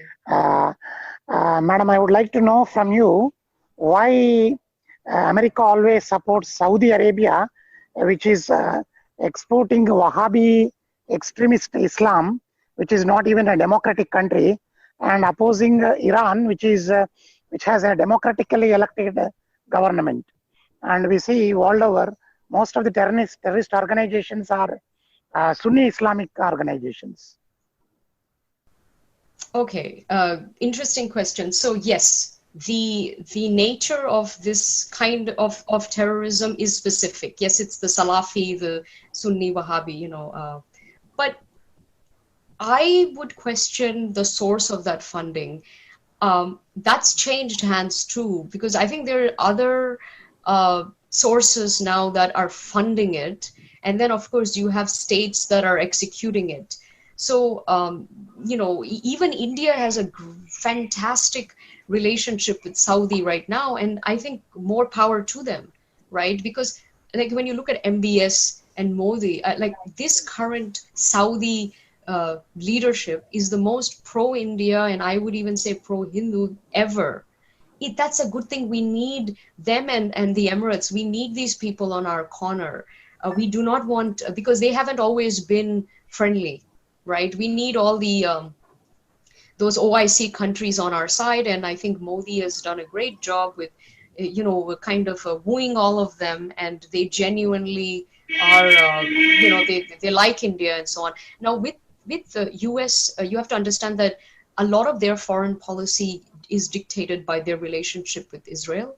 So Israel is antagonistic to Iran and not Saudi Arabia. I think Saudi Arabia and Israel have come to some sort of agreement where, because Israel's problem is not Saudi, they don't have the same jihadi problem that we do. It's a different kind of maybe jihadi problem. But it's very different in nature. The source is different. Even the reasoning and all that is different. So Iran is actually adversarial more to Israel than it is to the US. But it's funny that Israel has so much pull over US foreign policy. India doesn't, and I don't think India ever will. I think that's not something, that's not a strategy for us to make US foreign policy be dictated according to India's needs. I know it sounds logical and it would be nice, but it ain't going to happen because a lot of these people in Israeli government, including their prime minister. I mean, he studied in the U.S. I mean, the U.S. put them there, right? So it's like it's American Jewish people, or Israeli Americans or so on. So it's I think the relationship between U.S. and Saudi has many layers to it, but I think India and Saudi have a fantastic relationship now, better than it's ever been. I'm not even sure that this funding that comes from Saudi, does it come specifically from the royal family, or maybe it comes from other places? Then there are other rich nations that also fund it, and then you got all these horrible outlets that are totally state sponsored, and it's all fake news, it's all propaganda, right? That's not Saudi money, right? That's other monies. So I think we have to manage that relationship, and not something we can sort of dismantle. Yeah, but then this Sunni Shia thing is something which only India has managed it. And Yes. I think US needs to really learn from India, and I think that's an area where India, not the European nations, but India should be used by US to deal with Iran. Unfortunately, when Trump came, he went 2 steps back. Yes. That's not good for the US as well. I think somewhere we need to really step up, and I mean US needs to really understand this equation. They between this Israel and Saudi lobby, people seem to be forgetting that Iran is a civilizational nation. Leadership could be whatever it is, but the people are great, and they have a great pride in their civilization, unlike the Saudis. Saudis, the force of the government and the family is strong, but the people don't have that kind of culture. But Iranian culture is very strong. Somewhere I think US needs to tone down and then start doing differently there with Iran. And only India can help them. They don't seem to Only understand India that. can be the interlocutor between the two. Yeah. But you would need Israel's cooperation too. They'd have to be open to all of this. I mean, I don't understand why so adversarial to Iran when I think this jihadi problem that's not where the jihadi problem is. We know where the jihadi problem is. It's like I feel like the jihadi, the attacks on Israeli interests are coming from Hezbollah, and Hezbollah is Shia. and totally supported by Iran. Iran. I get you there. Yeah, But I'm so talking about that is their the problem. globe. Yes, but I'm talking about that's not our jihadi problem, and that's Yeah. not the global. Our jihadi is Sunni jihadi. That's true, and that's the one that's also perpetrating around the world, and those are the ones that want this big caliphate and stuff like that. So, let's see. I mean, somewhere I think, at least in Trump too, probably he will make some amends to the mistakes that he has done. Even I think Christine Fair, I think she thrashed Trump in terms of going back on the nuclear deal, and yes. When Obama could open up doors with Cuba, probably Trump should have opened up doors with Iran. Yes. She says that it's a big failure, but let's see what happens going forward. Yeah. Okay. Next is Anil Sadanand ji. Please go ahead. Yeah. Sir, good evening, and good evening, madam. Good evening. Yeah, thank you. Yeah, my two questions, madam.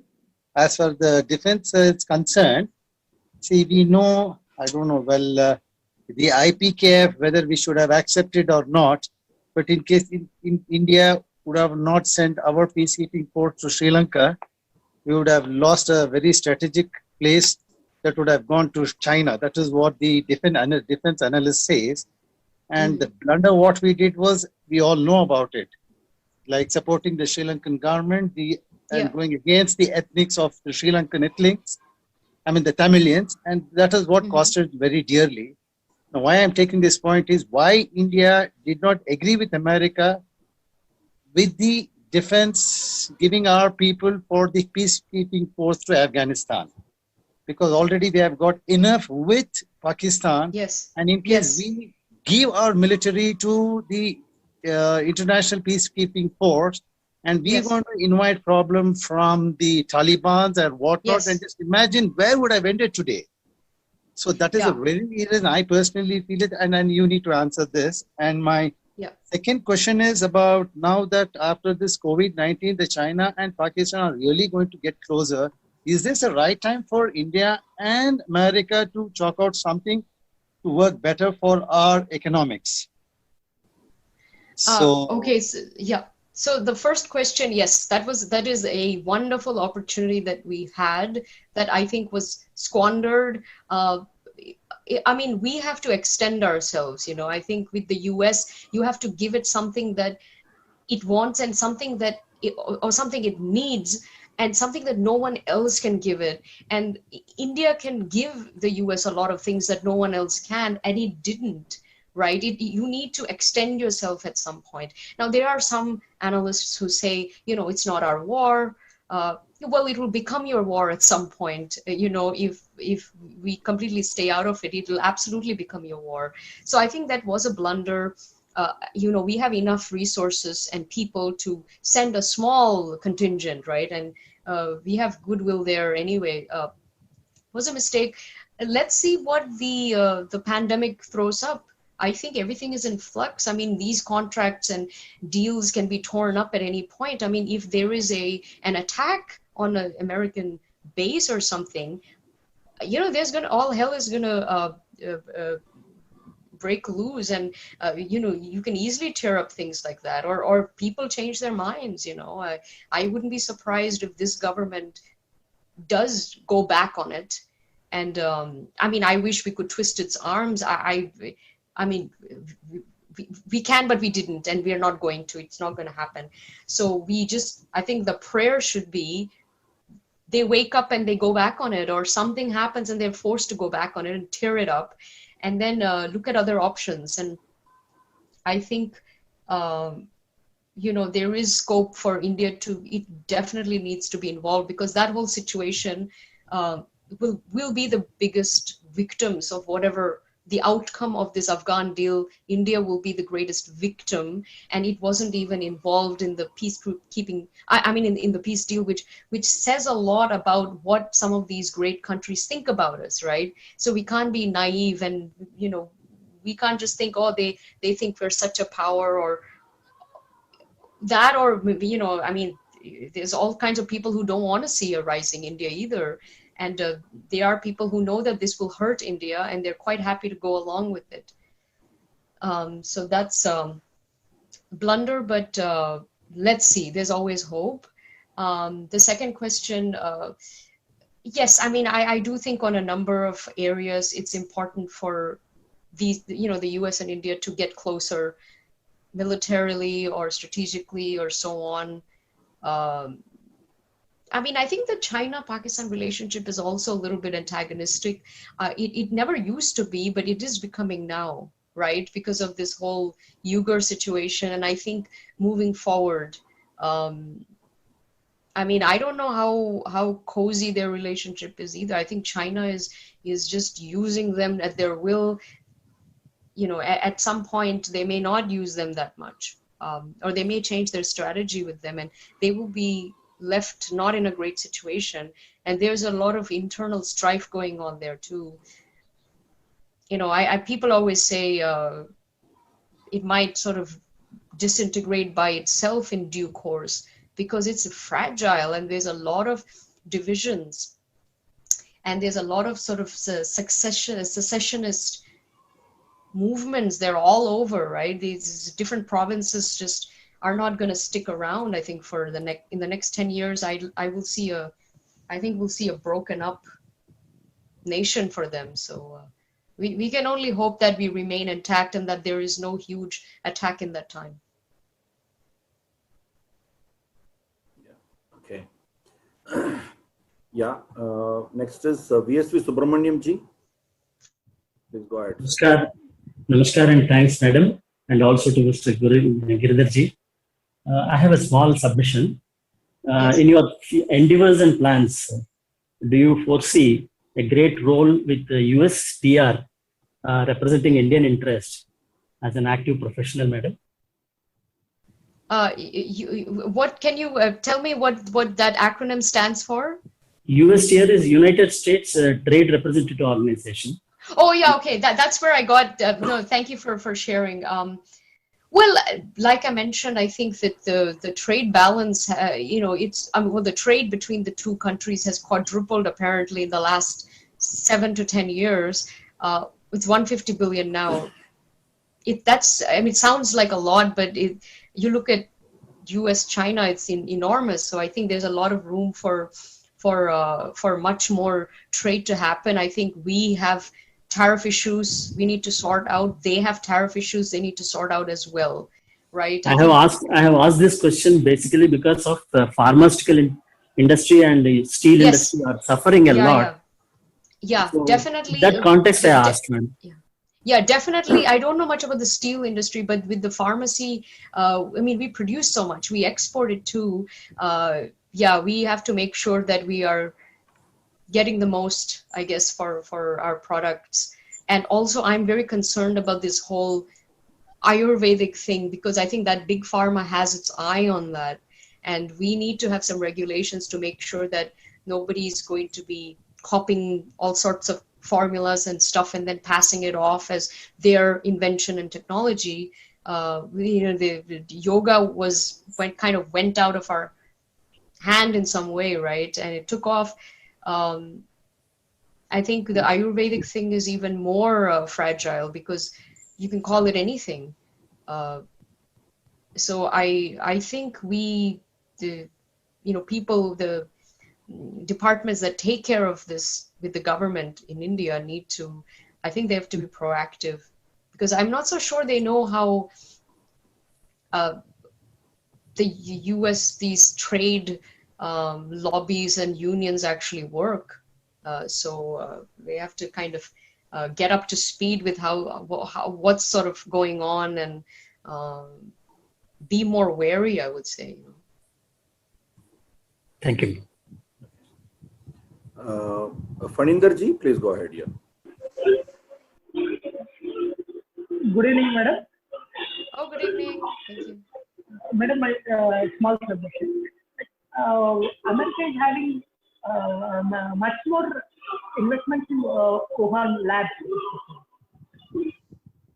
Much more investment in Wuhan labs by US. Yes. But what are the statements coming from government of US? It's like China is betrayed and all those things. So I'm just kind of guessing what your question is because I couldn't hear it properly, but you're saying that there was a lot of US investment in the Wuhan labs, and what statements are coming out from the government now after all of this has happened. Um, you know, it's weird because there has been a lot of some government, some private investment in all of these labs in China, which it proves the point that this thing is more sinister than it appears. You know, it's not some innocent mistake. I think they are people who were very intentionally tinkering with this stuff. And now that it's all come out, or whether it was let out on purpose, they're trying to make up whatever story that they want to sell the world. And I think with the lockdown, we are not really in a position to really fight back. We just have to accept what they say, or let them go on saying what they want to say.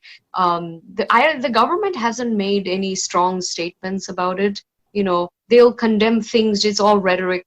You know, but the funding will continue. I mean, I heard an interview with somebody from one of these think tanks, and somebody was asking him about, you know, what do you have to say? Are you going to hold them accountable?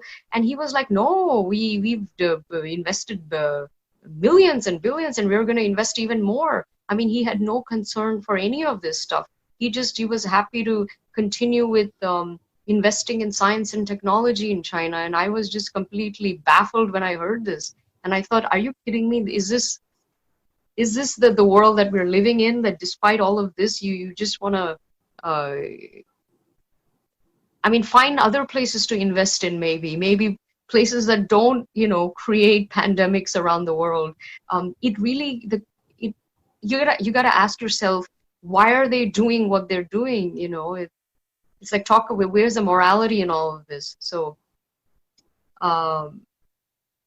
you know, and who knows? I mean, these labs will continue, and the testing will continue there, and all kinds of experiments will happen, because that's, you know, that's what labs do, right? So, yeah, sadly, there's going to be no stopping of funds, I think, for any of this stuff. Yeah. Fine. I think we have hit the barrier. I think we have just crossed 2 hours. I think we need to slowly wind it down, because I think you need to hit bed.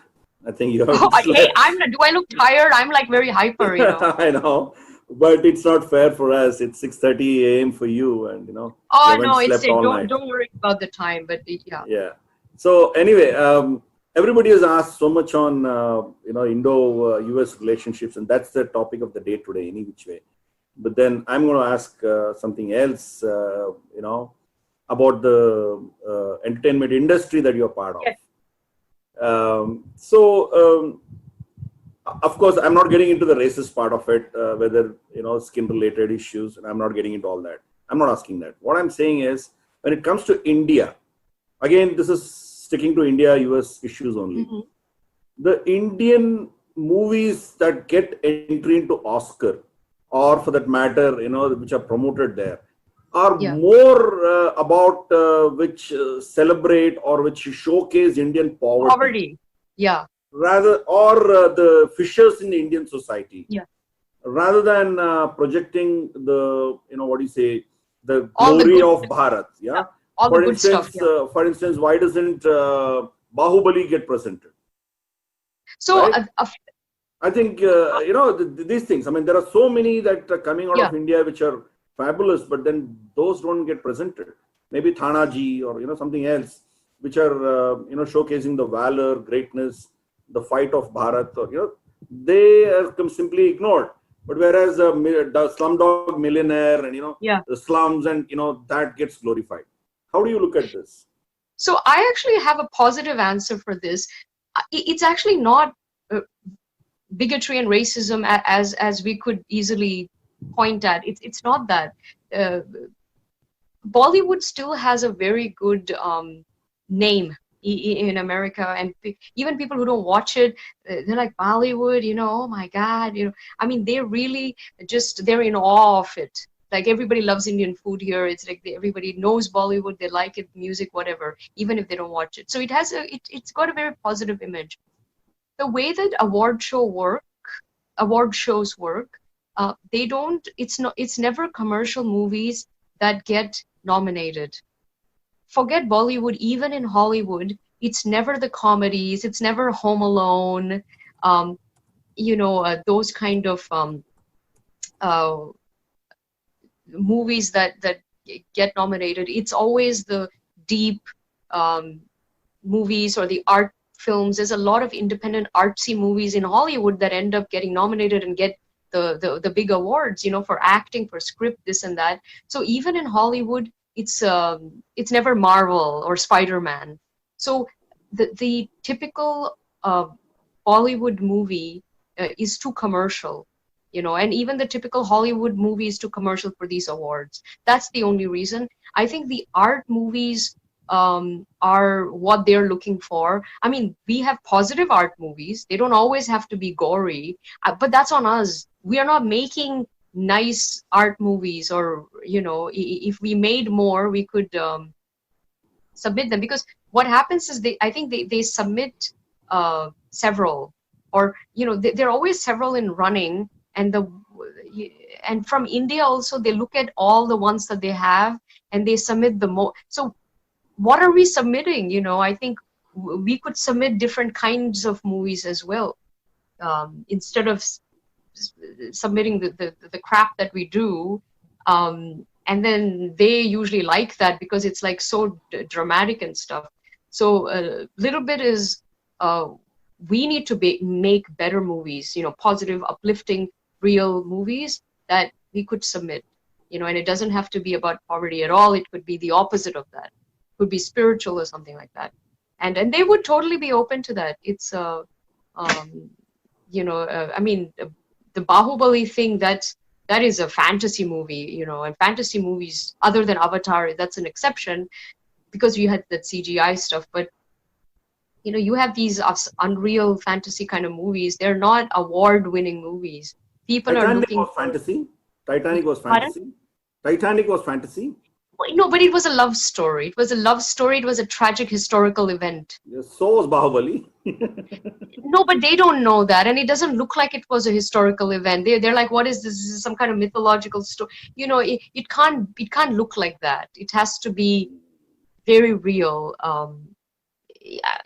I think it doesn't appear like whatever the intention might have been. Somebody who doesn't know much about the culture, doesn't watch those movies, they will just look at that and say, yeah, this is not some award movie, it's not like the genre movie, or doesn't have gravitas, that they want gravitas. They want like that, I want to be moved by a movie, so anyway, I think we need to make better movies. We don't make very good movies, Oh, well, we do, but the point is, like what you said, they're not presented to Oscar screening committee. That's an issue also.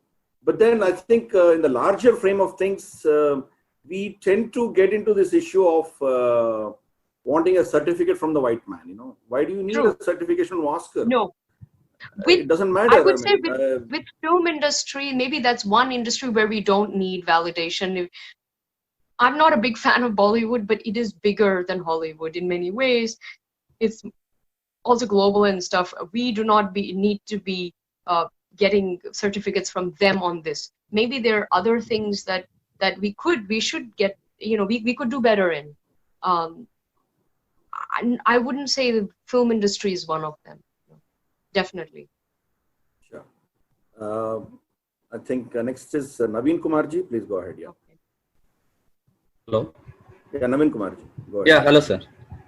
Yeah, it's a nice presentation, madam. Actually, it's my question is a general question.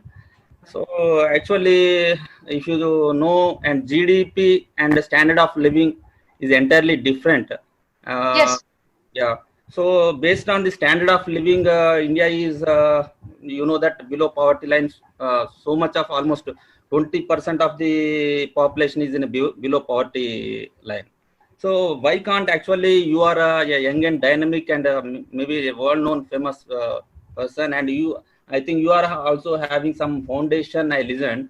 And so why can't that, we need badly NRI's support. So can't you means need your help to raise the funding, because something awkward to listen, some Melinda foundations, some foreign foundations are doing. So we need badly NRI foundations support.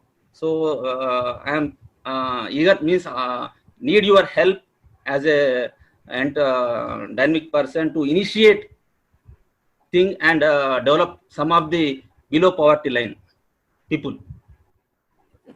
I mean, So, you should ask this question. You should ask this question to like Shah Rukh Khan or someone like that. You know, these people are very, very rich, and they could do a whole lot more than what they're No, doing. madam, I am Honestly, asking only for I NRIs. think we Yeah. have a lot of very famous sports and film people, and maybe even some politicians who could do a lot more.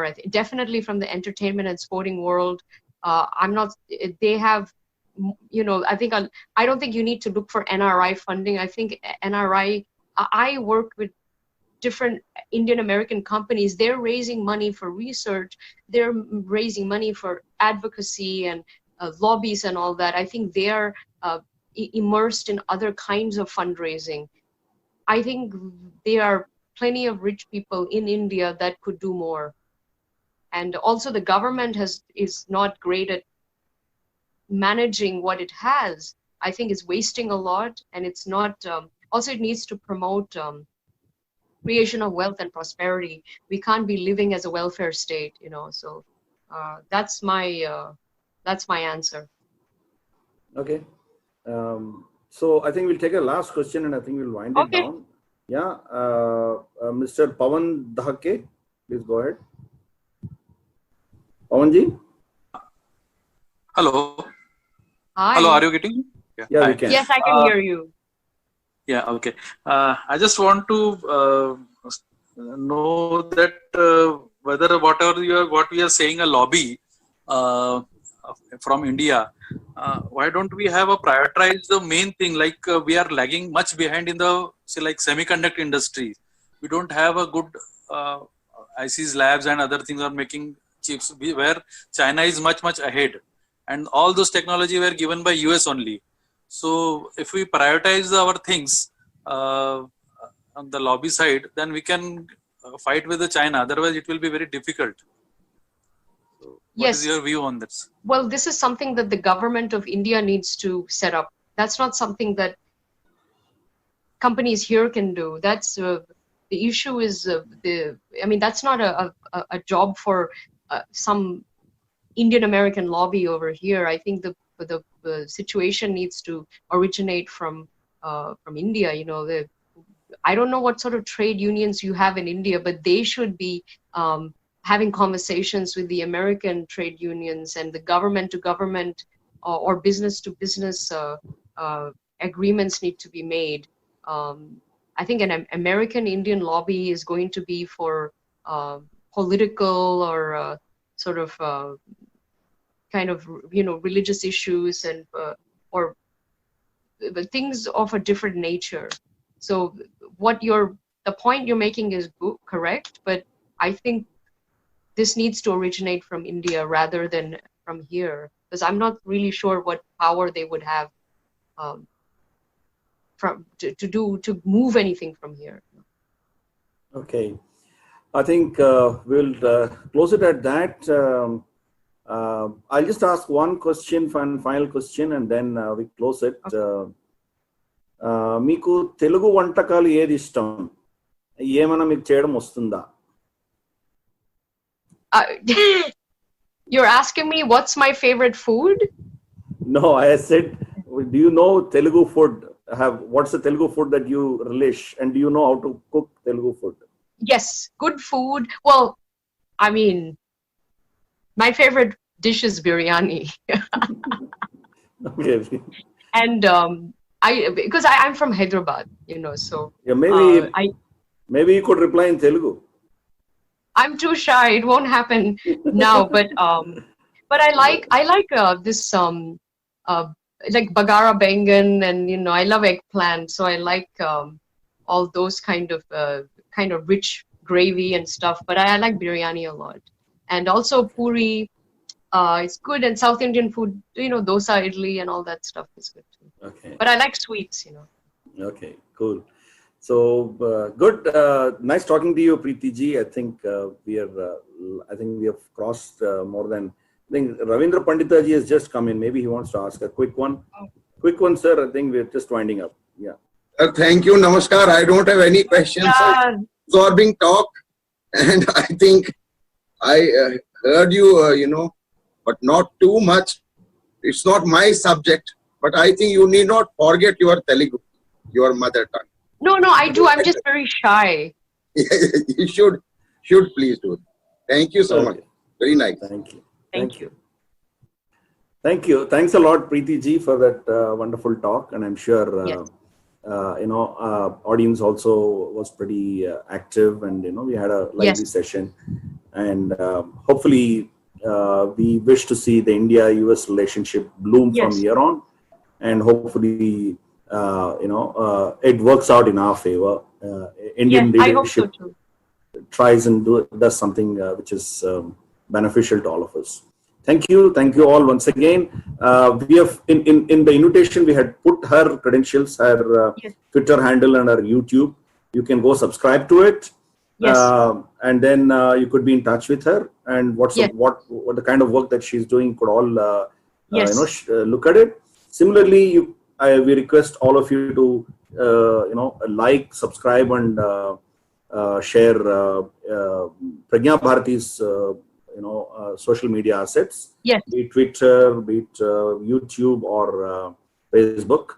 We would request all of you to be part of our story, and I'm sure there'll be a day, maybe sometime in future, when Preeti ji would be back on our platform on some of the subjects. Yes, for sure. Thank you all so much. Namaste everyone. Namaste. And have Bharat a beautiful evening, I guess. For me, it's morning, but I'm going to go sleep now. So. Yeah, please. Bharat Mata ki Jai. Namaste. Jai Hind.